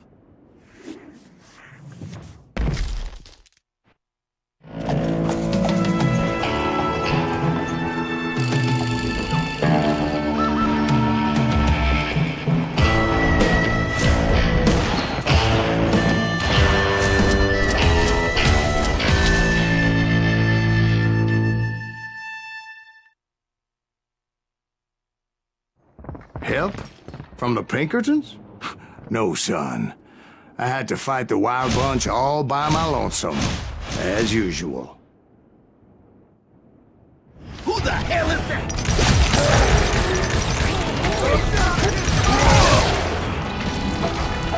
Take cover! Retreat! Retreat! Killing everybody! They'll kill us all! Gonna punch you!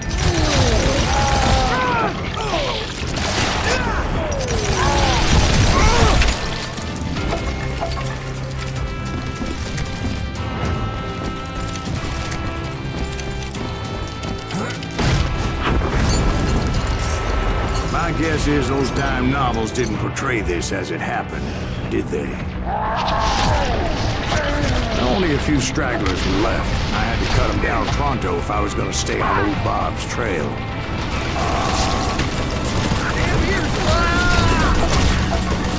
Merciful Christ!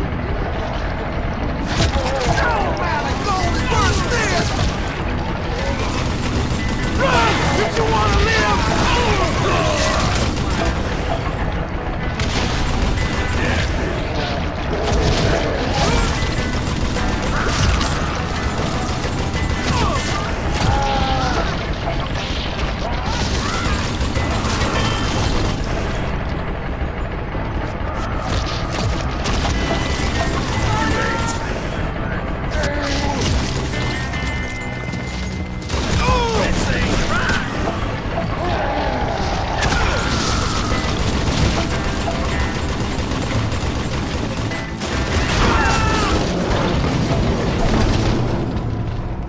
Once I silenced all those guns, I went searching for my nemesis, determined to finally have my justice. But the only survivor who welcomed me was George Flat-Nose Curry. Who was he?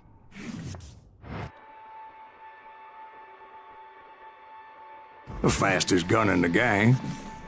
Right after Sundance, I mean. And Kid Curry, and maybe Elsie Lay. Though some folks might dispute that.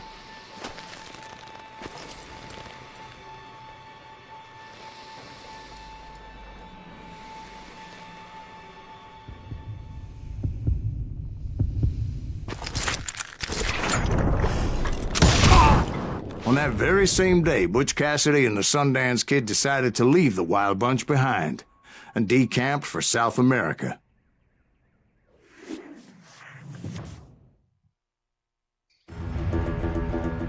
They ended up living down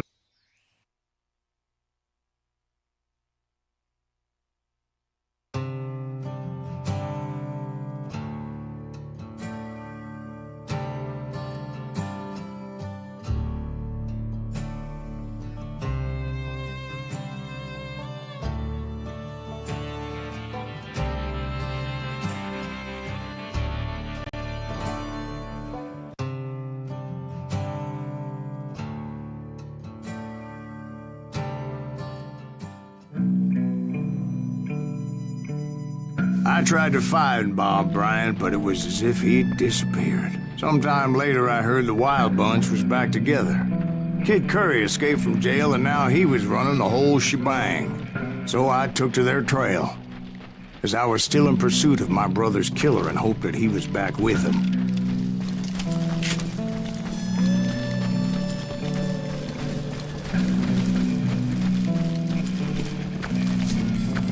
That Kid Curry's kinda crazy, ain't he? Don't let him hear you saying that. Anyways, I tracked those boys to a camp right outside Parachute, Colorado. Being outnumbered, I didn't bother with a warning shot. I just started taking those bastards down.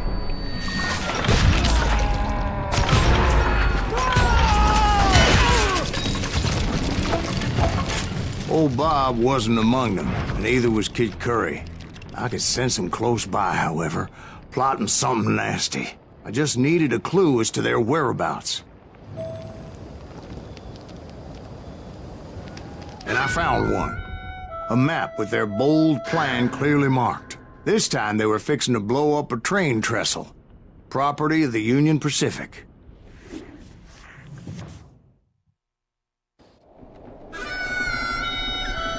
The plan clearly indicated how they were fixing to undermine several of the weakest wooden supports.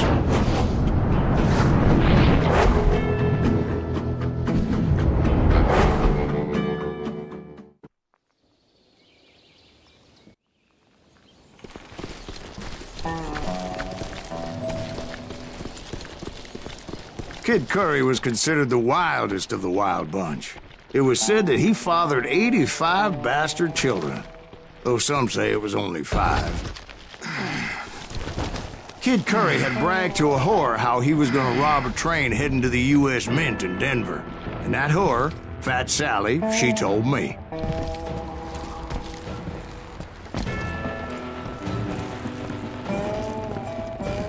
The bridge was rigged with dynamite, so I decided I'd best be careful confronting those bastards. A moment later, I saw a ladder that somehow had escaped my attention. Don't you blow us up now. Don't worry, I know what I'm doing.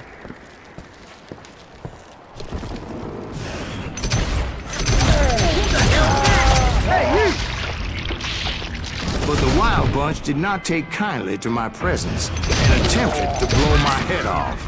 It appeared the kid had found a number of new recruits to bolster their ranks. What happened next? Well, having removed the first bundle of dynamite, I decided I might as well remove the other one. Once that was done, I figured I'd find my way from there.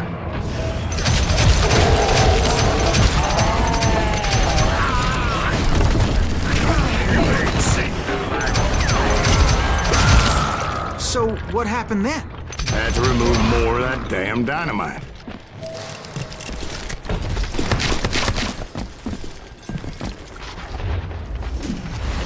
It must have been terrifying trying to make your way across. I was sweating it a bit, but then I noticed a footbridge tied up on high, so I shot the rope.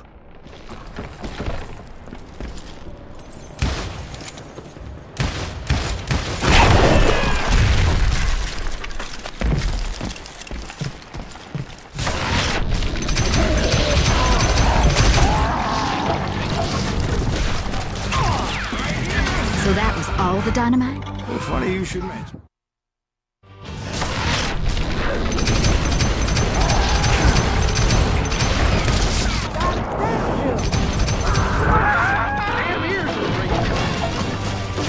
So that was all the dynamite? Well, funny you should mention that, darling. As actually there was a fourth charge impeding my progress. God damn him!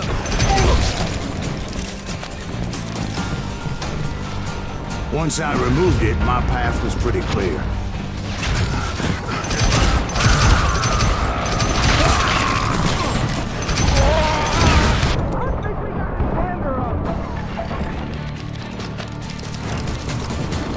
If we don't kill him, it'll kill us!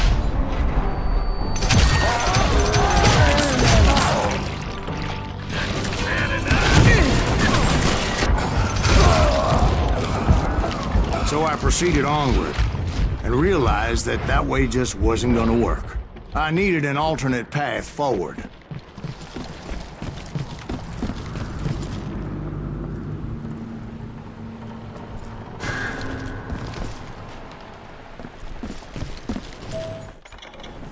Oh?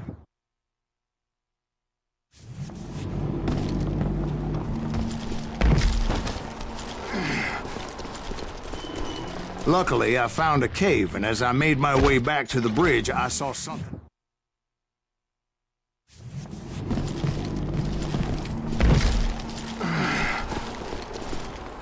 Luckily, I found a cave, and as I made my way back to the bridge, I saw something that concerned me.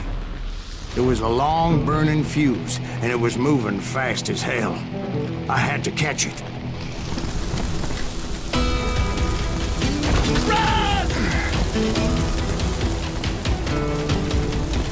The burning fuse was so damn quick, I had to run like the wind. I almost had it, but no. Thought I was gonna have a coronary when I lost sight of those sparks. My heart was pounding like a sledgehammer. I knew that failure meant boom. Then, finally, at the last moment.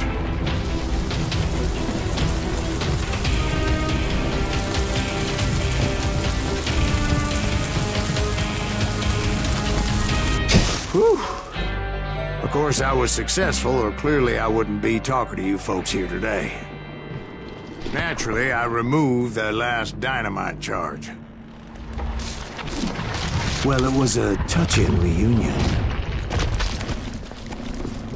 But by this time, I was thoroughly exhausted and dragging my ass, as I was not a young man anymore.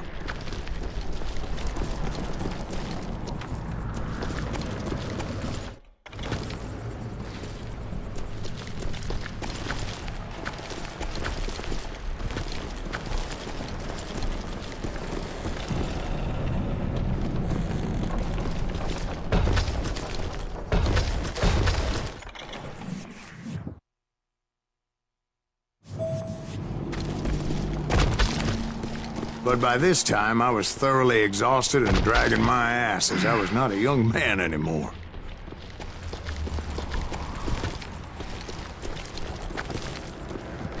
It's truly amazing I've made it this far in life, considering how many times I've danced with death.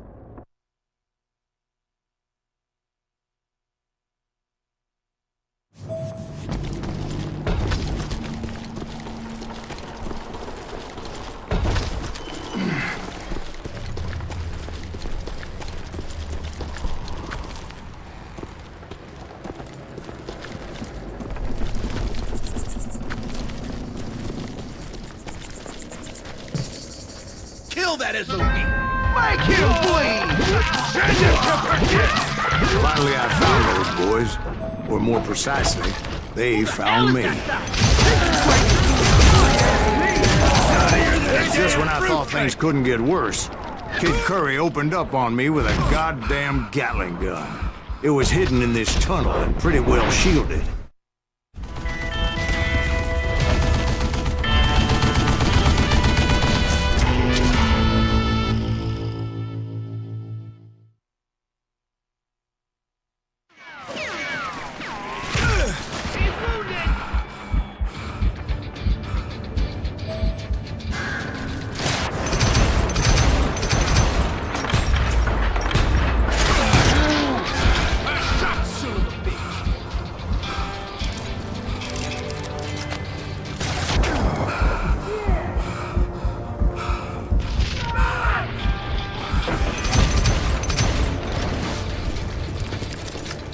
Luckily, I had located some dynamite. I still, however, had my work cut out for me.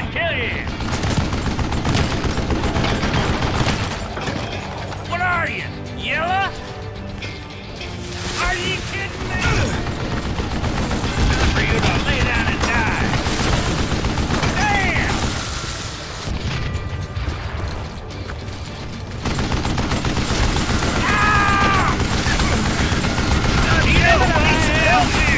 Come on, boys! Take this bitch out!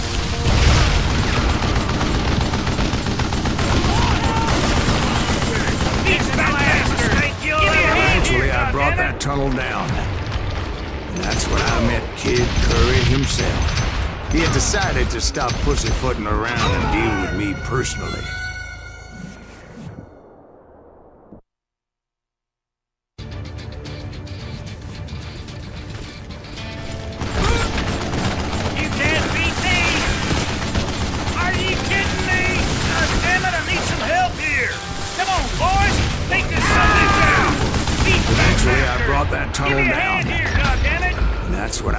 Kid Curry himself.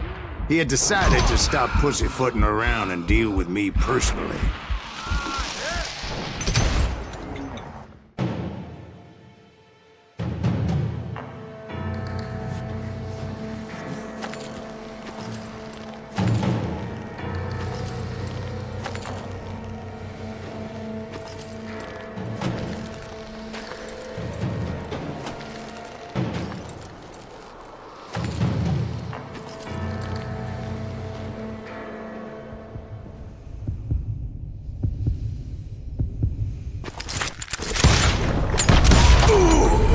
Fast as he was, I was just a bit faster. And as he lay wounded, I demanded to know the whereabouts of Roscoe Bob Bryant. He shouted at me, "Is that what this is about? Bob went with Butch and Sundance to South America. You ain't never finding him."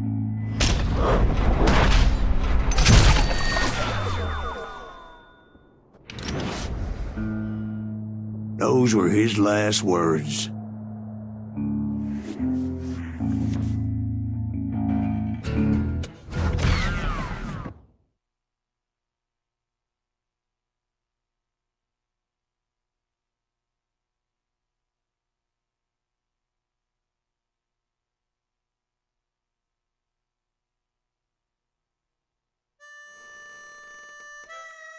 So,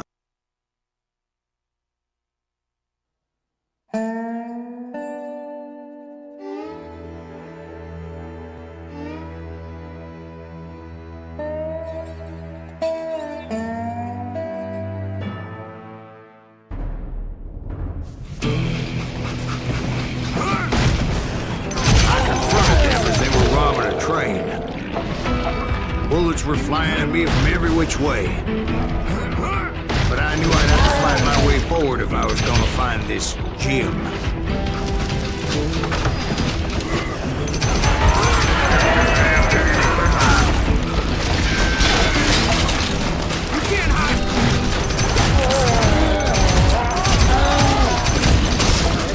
Now wait a second. How'd they stop this train in the first place? Well, the James boys were experts at this.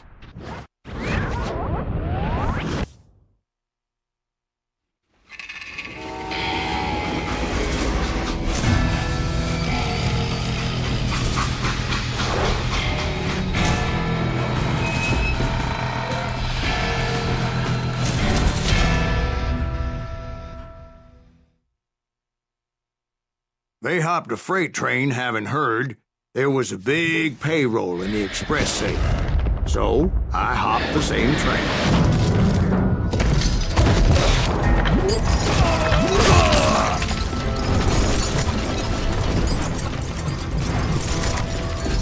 The James Younger gang was decimated after that little fiasco they had in Northfield, Minnesota. So Jesse needed more men and took on the killer I was after, along with a host of others. I was hoping to find my man and put a bullet in his head. Climbing around that train, I must have swallowed 100 damn bugs before I reached The James Younger gang pulled the first train robbery west of the Mississippi. Sounds like you hold them in high regard. Everyone knows they were the most famous outlaw gang ever. And you took them all on by your lonesome. Again. I'm finding this all a little hard to swallow, friend. Well, maybe you need to wash it down with some whiskey. By the way, did I mention that that train was flying down those tracks like a bat out of hell?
Excuse me, Ben. Where would I find the gentleman's facilities?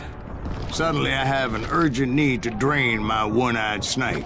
Well, I've had more than a few drinks, and I've been sitting here for quite a spell. Right through there. Let me show you. I never heard so much malarkey in my life. You think he's bullshitting us? You don't think he's Silas Greaves? I think he's just some old drunk looking for some free liquor. I don't know, Jack. I think I believe him. You don't think he met Jesse James? Boy, you gotta be kidding me. That story makes no sense at all. Jack. I mean, you gotta be 2 bricks short of a load to believe that cock and bull story. I don't agree. Jack, lay off the bar. But you seriously think that tired old man went toe-to-toe with Jesse James? Well, that's better. Did I mention that this Jim was married to the infamous Belle Starr? Of course, I didn't learn that until later. Anyway, I made my way forward the best I could.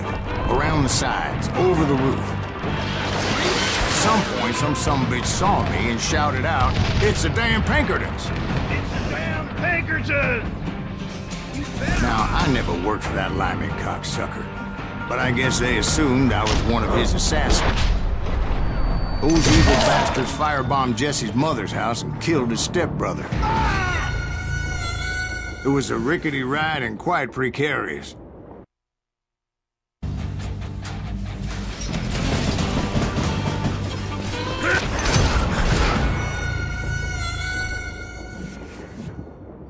It was definitely safer on the inside of the train.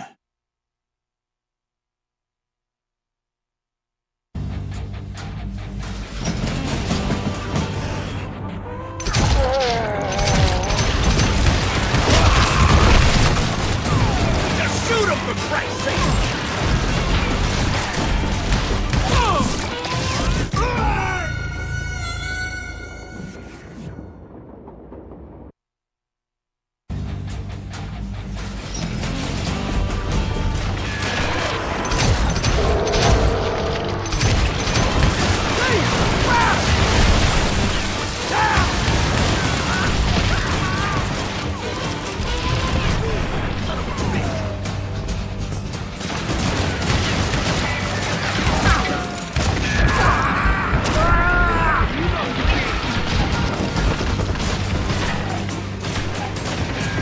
No wonder each and every asshole on that train wanted me dead. Everybody's always mistaking you for somebody else, aren't they? Why is that, I wonder? Glad to know, Jack. I'm just telling you how I remember it. I bet you are.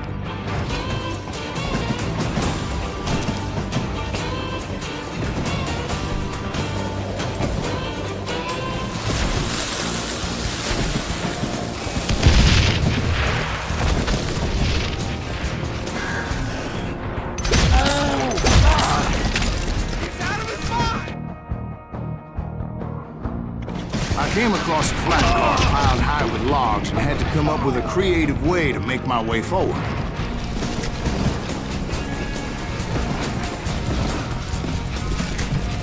Right about then, I was attacked by some asshole on a Gatling gun.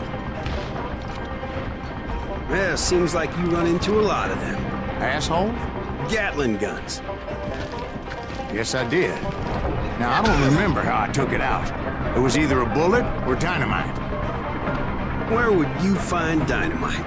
Does it really matter, Jack? You're messing with the flow of the story here. I'm putting you down!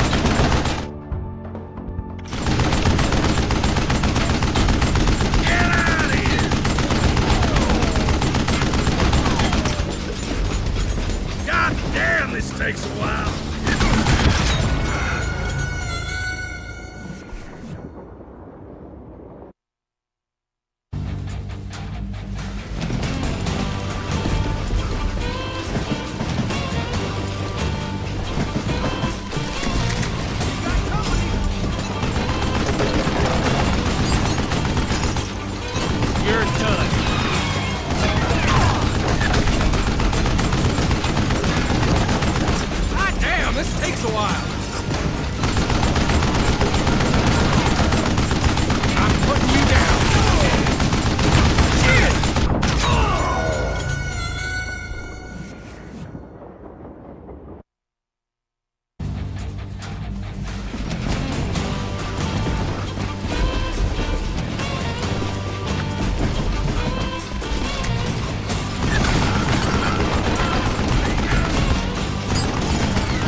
Looking for Jim and shooting any son of a bitch stupid enough to get in my way. And that included Jesse James himself.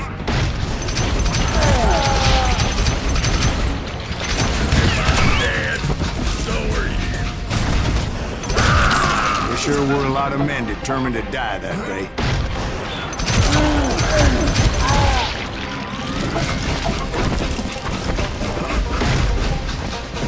It was then that Jesse detached the express car from the rest of the damn train. I could see Jesse waiting for me, fixing to kill me so he could get away with all that money. You had a showdown with Jesse James? Of course he didn't. Everybody knows that Jesse was killed by Bob Ford. Yeah, Jesse went out like John Wesley Hardin. Coward shot him in the back of the head. Guess it doesn't matter how far you run, does it, Ben? Your past always catches up with you.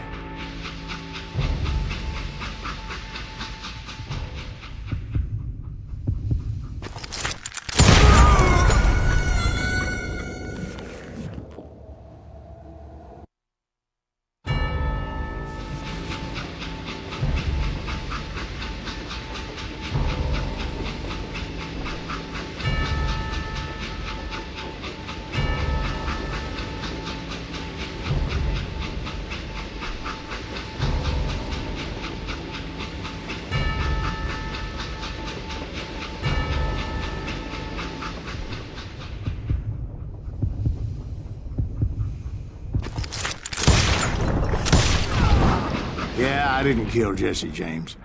Just wounded him bad enough to convince him to hang up his guns. What about that Jim fella? What happened to him? I figure he was up front with a gun to the engineer's head. That bastard slipped away again. I'll tell you how I got him. But first...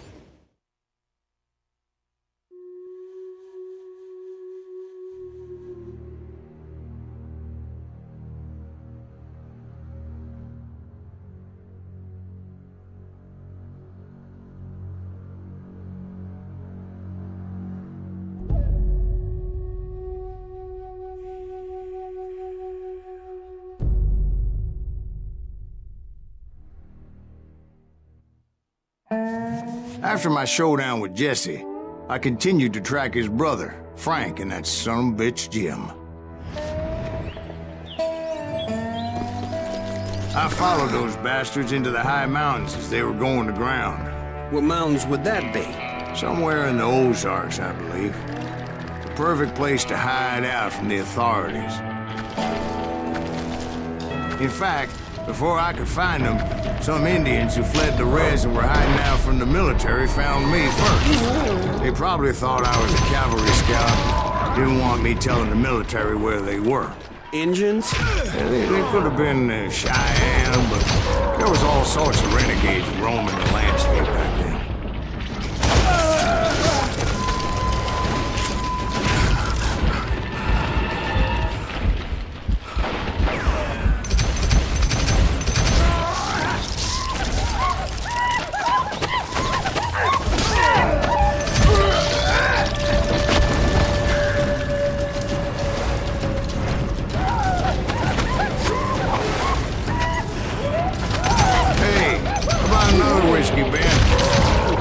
Better to soothe the troubled soul.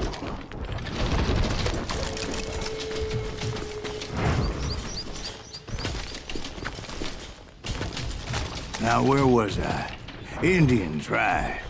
I had more than my share of run-ins with the Red Man. Like that time... Did I tell you about Grey Wolf?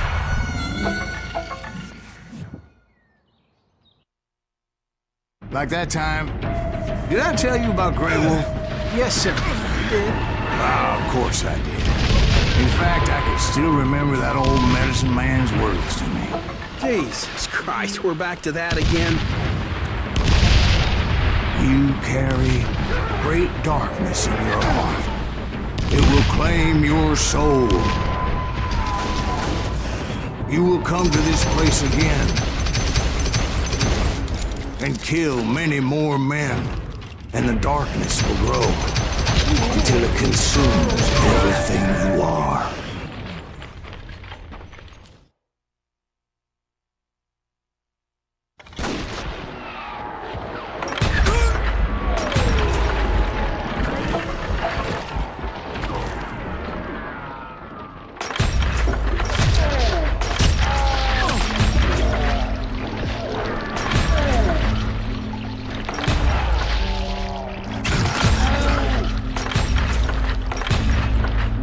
So, did you ever find him? Who? The man you are after. Let me ask you something, Ben. You ever think about death? Mr. Greaves, are you all right? Ooh, death. Oh, death. Won't you spare me over till another year? What is this that I can't see with ice cold hands taking hold of me? Well, I am death, none can excel. I'll open the door to heaven or hell. Oh, death. Oh, death, won't you spare me over till another year? So are you gonna answer the question? What question is that? Jim Reed. Did you ever find him? Reed was indeed that son of a bitch's surname. That's right, Ben. A despicable character. I remember him laughing like a hyena that cold morning they lynched me and my brothers. He was intent on avoiding my vengeance, but nothing was gonna stop me. Nothing.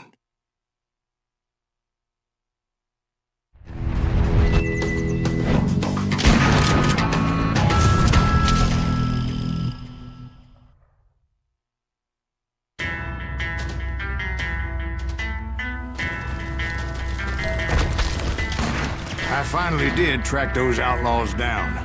They had long rifles with scopes and were well positioned to pick off any poor soul who came anywhere close.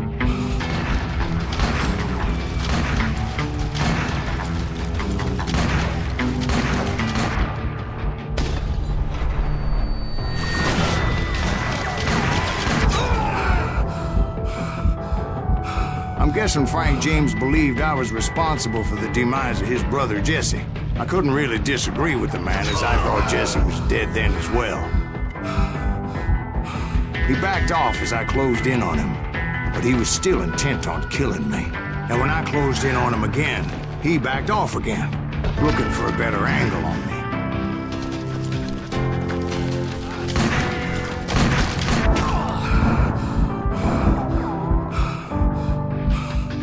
Well, I can't fault Frank for wanting his revenge, as I was there for the same damn reason myself. At this point, I'm guessing you think Silas Greaves is a worse murderer than Jim Reed ever was. No, sir. A man who spent half his life killing somebody's brothers, fathers, sons. I think you were just looking for justice, sir.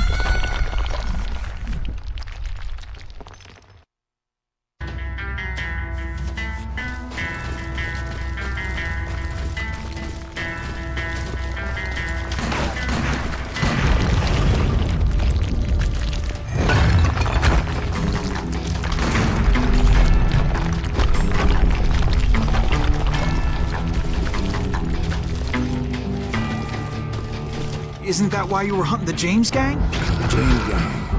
Right. I finally found Frank holed up in his mountain cabin, and he was determined to have me dead.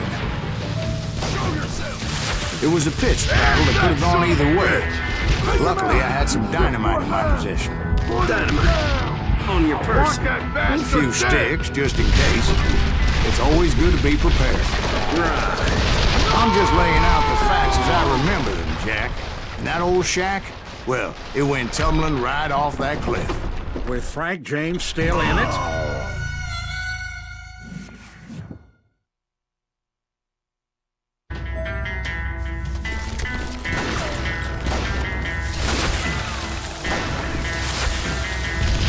That son of a bitch! Take him out! He's just one man!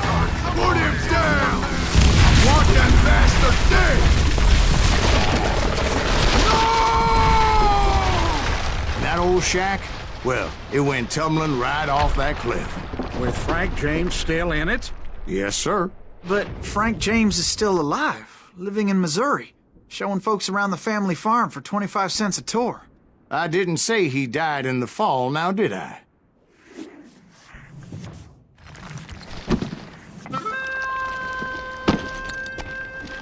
I'm done with this damnable outlaw life!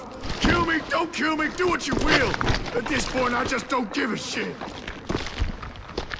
I explained to Frank that I had nothing against him personally and that I was looking for someone else. You want Reed?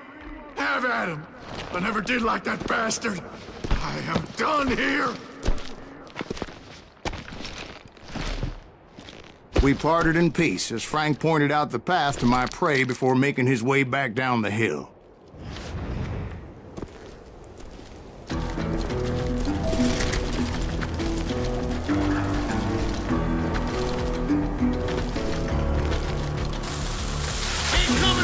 So what happened with Reed? Well, I finally found the last of the gang hiding in a nearby cave.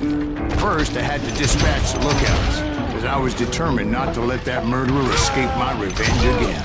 But rather than wander in willy-nilly, I decided it would be better to smoke that sumbitch out. "Hey, Reed!" I shouted. "No wonder you're so ornery. Can't be easy being married to Belle Starr. While you're off providing for the family, she's spreading her legs for every Tom, Dick, and Cole Younger. Not an attractive woman exactly, but very friendly. At least she was to me. Son of a bitch! It was then that the last bunch of bandits jumped out of hiding. Why won't this asshole give up? Would someone please kill him?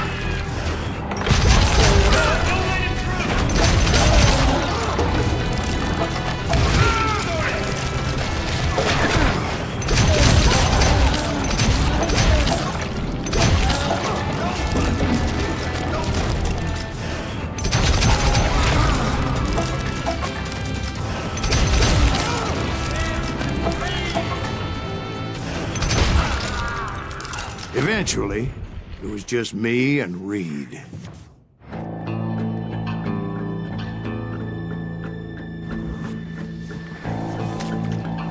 I had waited a long time to face him down, so I could repay him for what he did to my brothers.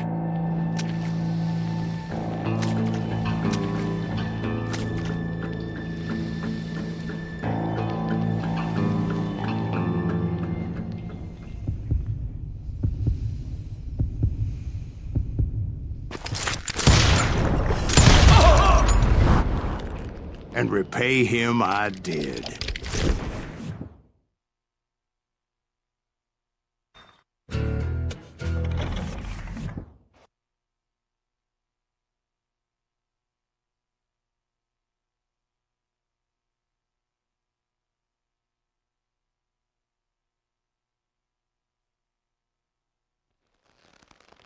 Well, I don't know about you boys, but I'm pretty beat.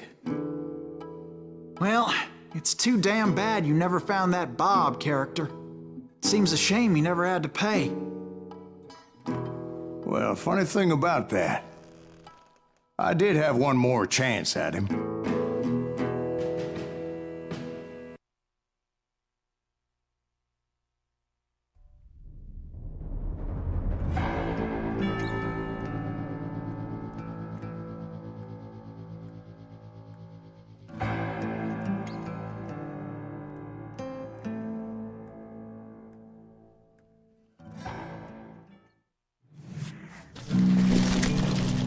For 40 years I had waited to get my hands on the last of my brother's killers.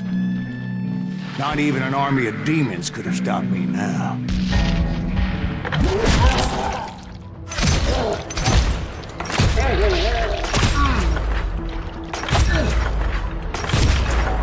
Both Johnny Ringo and Jim Reed fell fairly quickly. But the last one, Roscoe Bob Bryant. That son of a bitch had managed to escape my vengeance time and time again. I couldn't even be certain I'd recognize him after all those years. By now, he had to be close to 70. But for all you know, he could have been dead. That thought had indeed crossed my mind, as did others.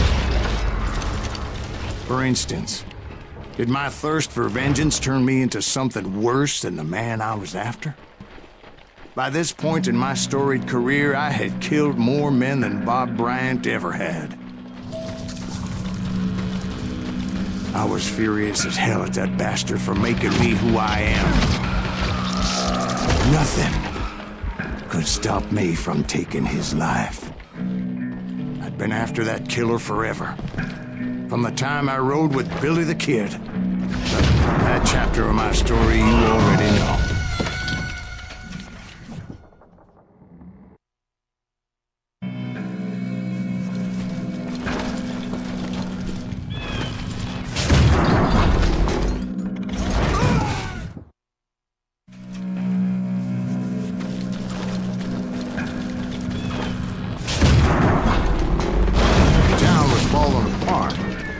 Just like me.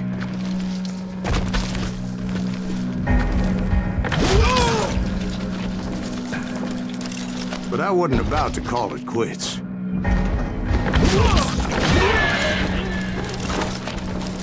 Even though the ghosts of my dead brothers were begging me to end what I started so long ago. Mr. Graves, are you all right? Would you like some water? The Wild Bunch knew I was there. They were after a treasure they had hidden before they fled, buried in the grave of a dead amigo. I intended to fill that grave with Bob Bryant's corpse. But like I said, the bandits knew I was on to them. They lured me in and hit me with everything they had.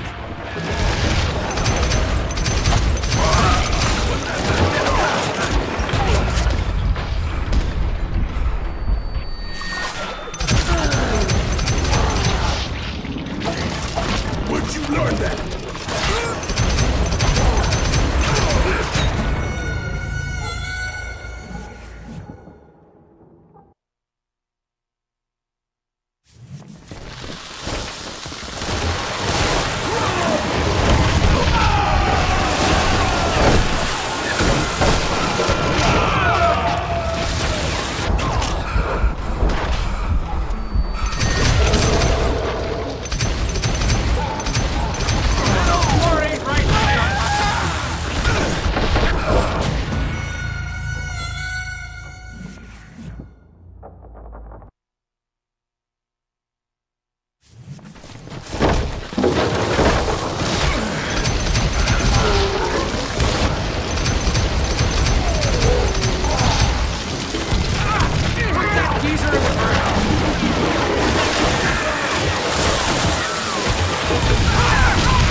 You obviously prevailed since you're sitting here telling us the truth.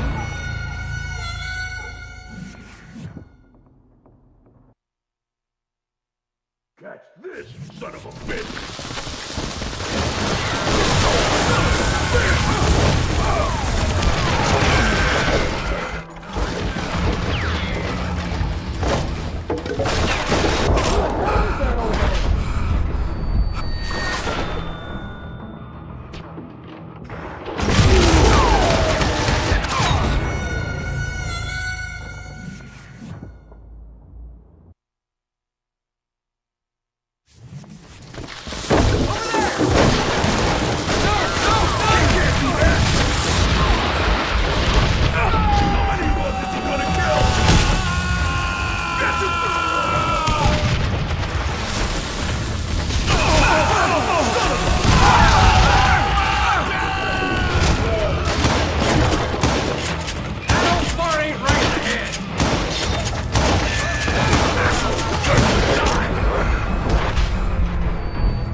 obviously prevailed since you're sitting here telling me.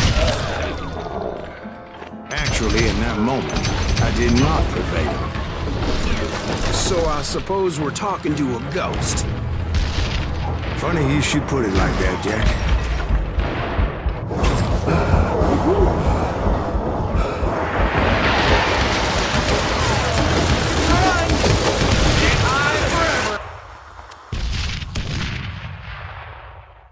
Because when I woke up...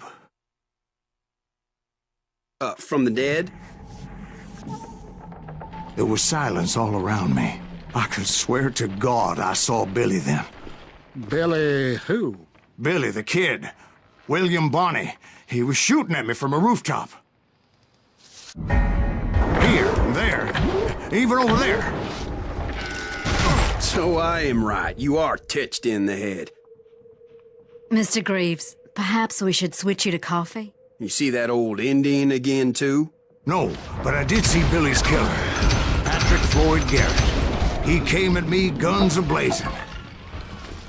But I knew that old war horse had died 2 years before.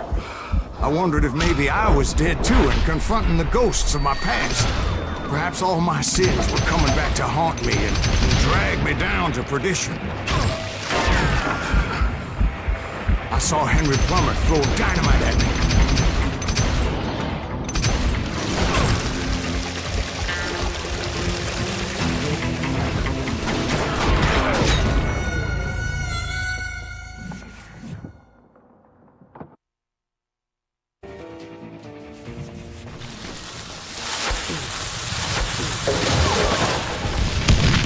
But in the gates of the cemetery, I saw John Wesley Harding, just like I remember him.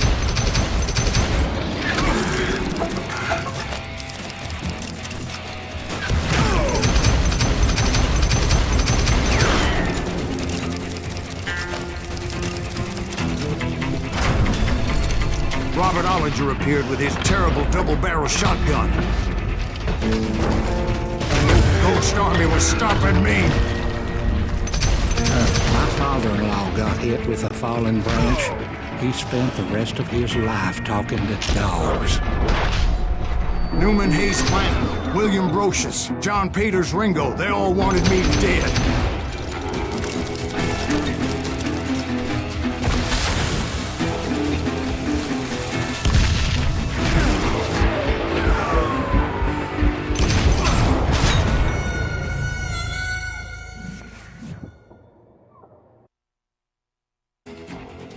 Newman Hayes Clanton, William Brocious, John Peters Ringo, they all wanted me dead.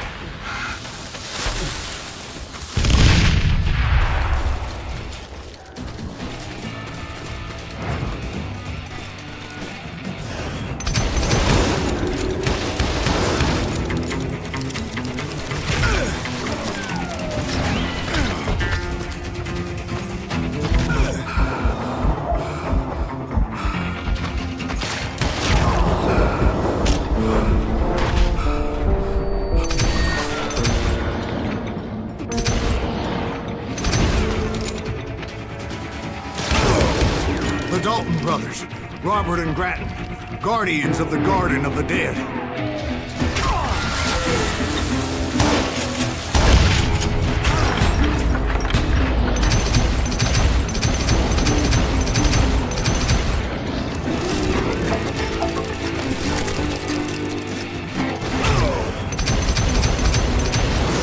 George Curry and Harvey Logan, alias Kid Curry, both thirsty for vengeance from the great beyond.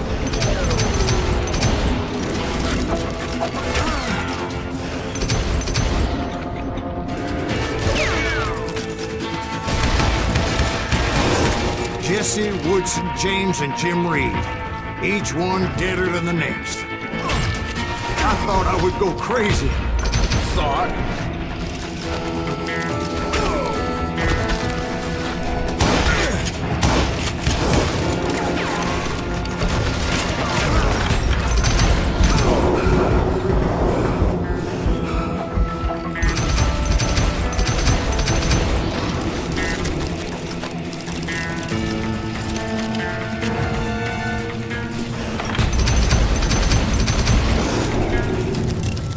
Finally, I saw Harry Alonzo Longabaugh. The Sundance Kid? Like a general leading his legion of the dead. You told us before that you'd seen him alive. He was alive.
Finally, I saw Harry Alonzo Longabaugh.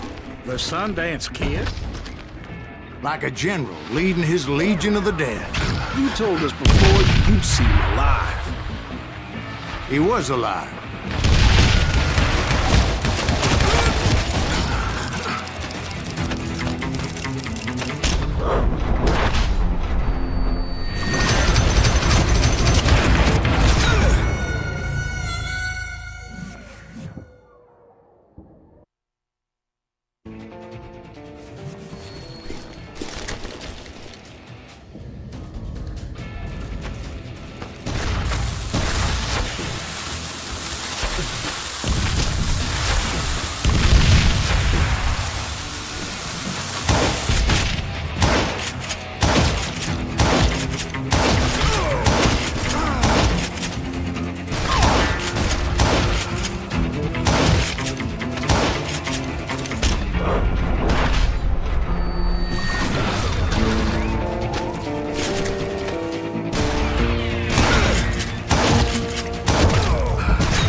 Finally, I saw Harry Alonzo Longabaugh.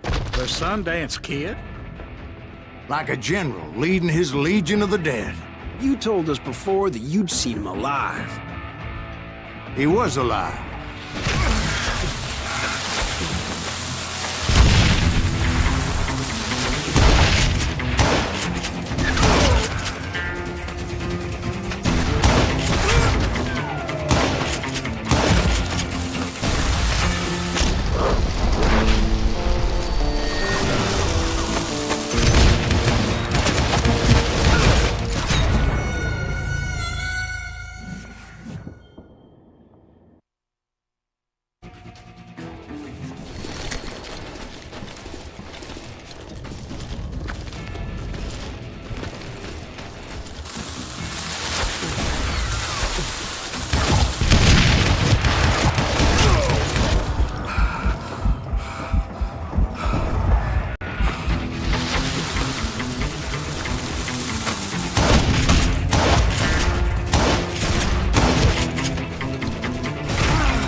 Finally, I saw Harry Alonzo Longabaugh.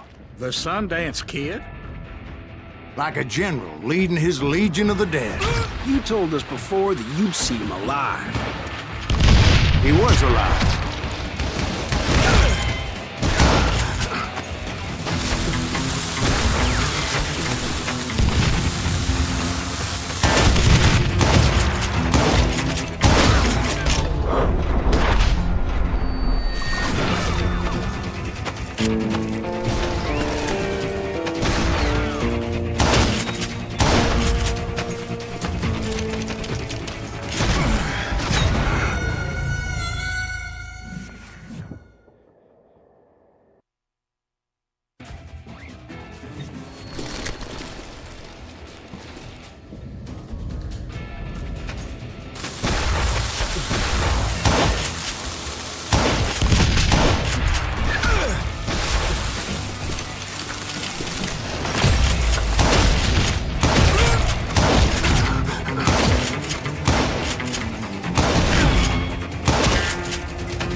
voice called to me from afar.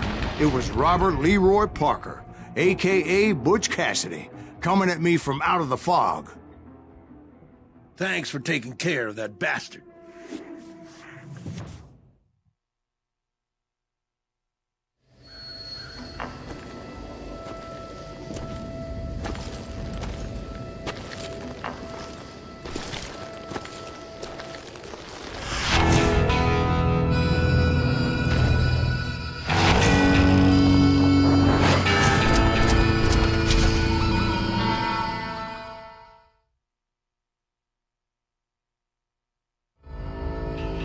But the kid wasn't quite deceased. Not yet. Takes more than one little bullet to kill the likes of me, partner. Those two looked like they hadn't seen each other for quite a while. Clearly, they were no longer amigos. Shit. I was hoping I wouldn't have to kill you. You won't have to, Butch. I'm killing you first. I asked them about Bob Bryant, but they were too busy with their own heated conversation. Let me get this shit straight. You want my money and the love of my life? You frittered it all away, Butch.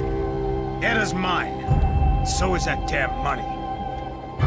I didn't want to shoot anybody until I had an answer to my question, but those boys didn't give me much of a choice.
Butch Cassidy and the Sundance Kid died there in that cemetery not 6 months ago.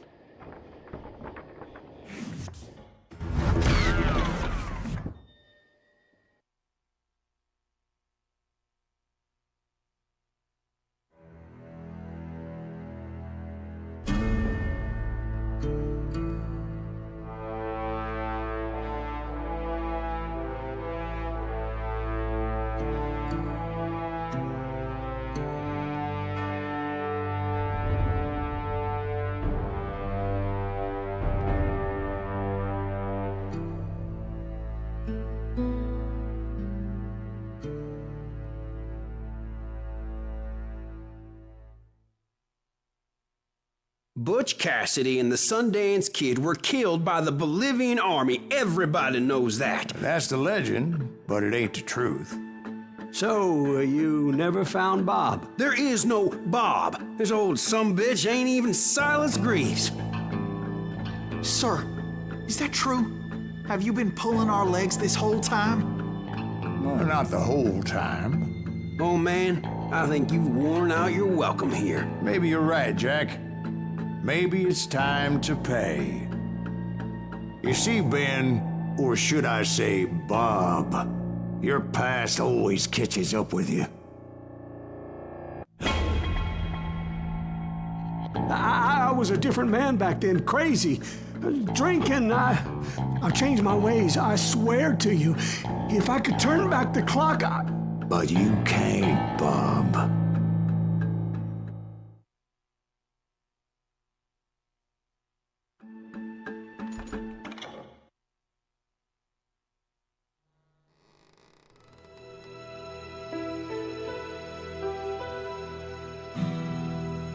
Why'd you toy with me like that? Telling those tales, knowing all along.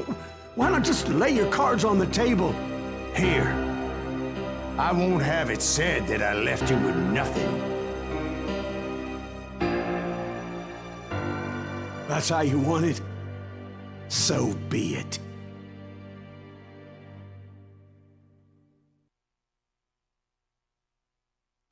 Holy shit! Dwight, Molly, move against that wall. Go!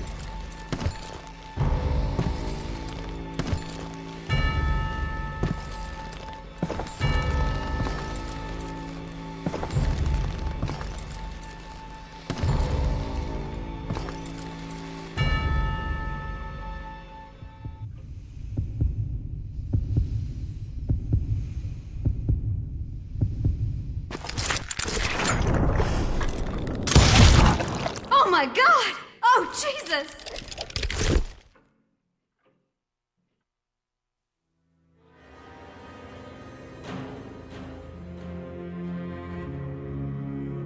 Did you know it was him all along?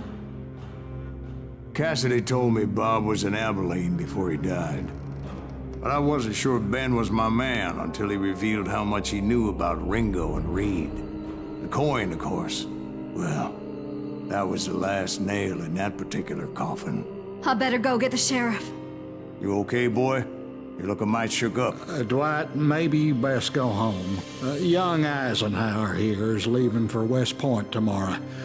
He shouldn't get caught up in something like this. I think I might head out myself at this juncture.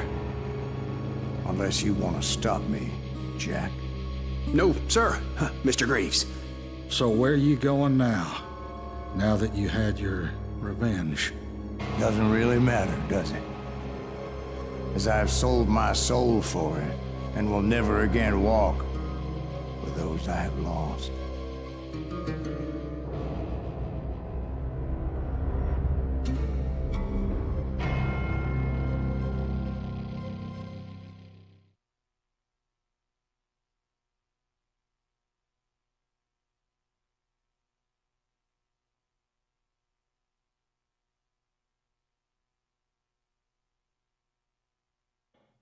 Ooh, dear.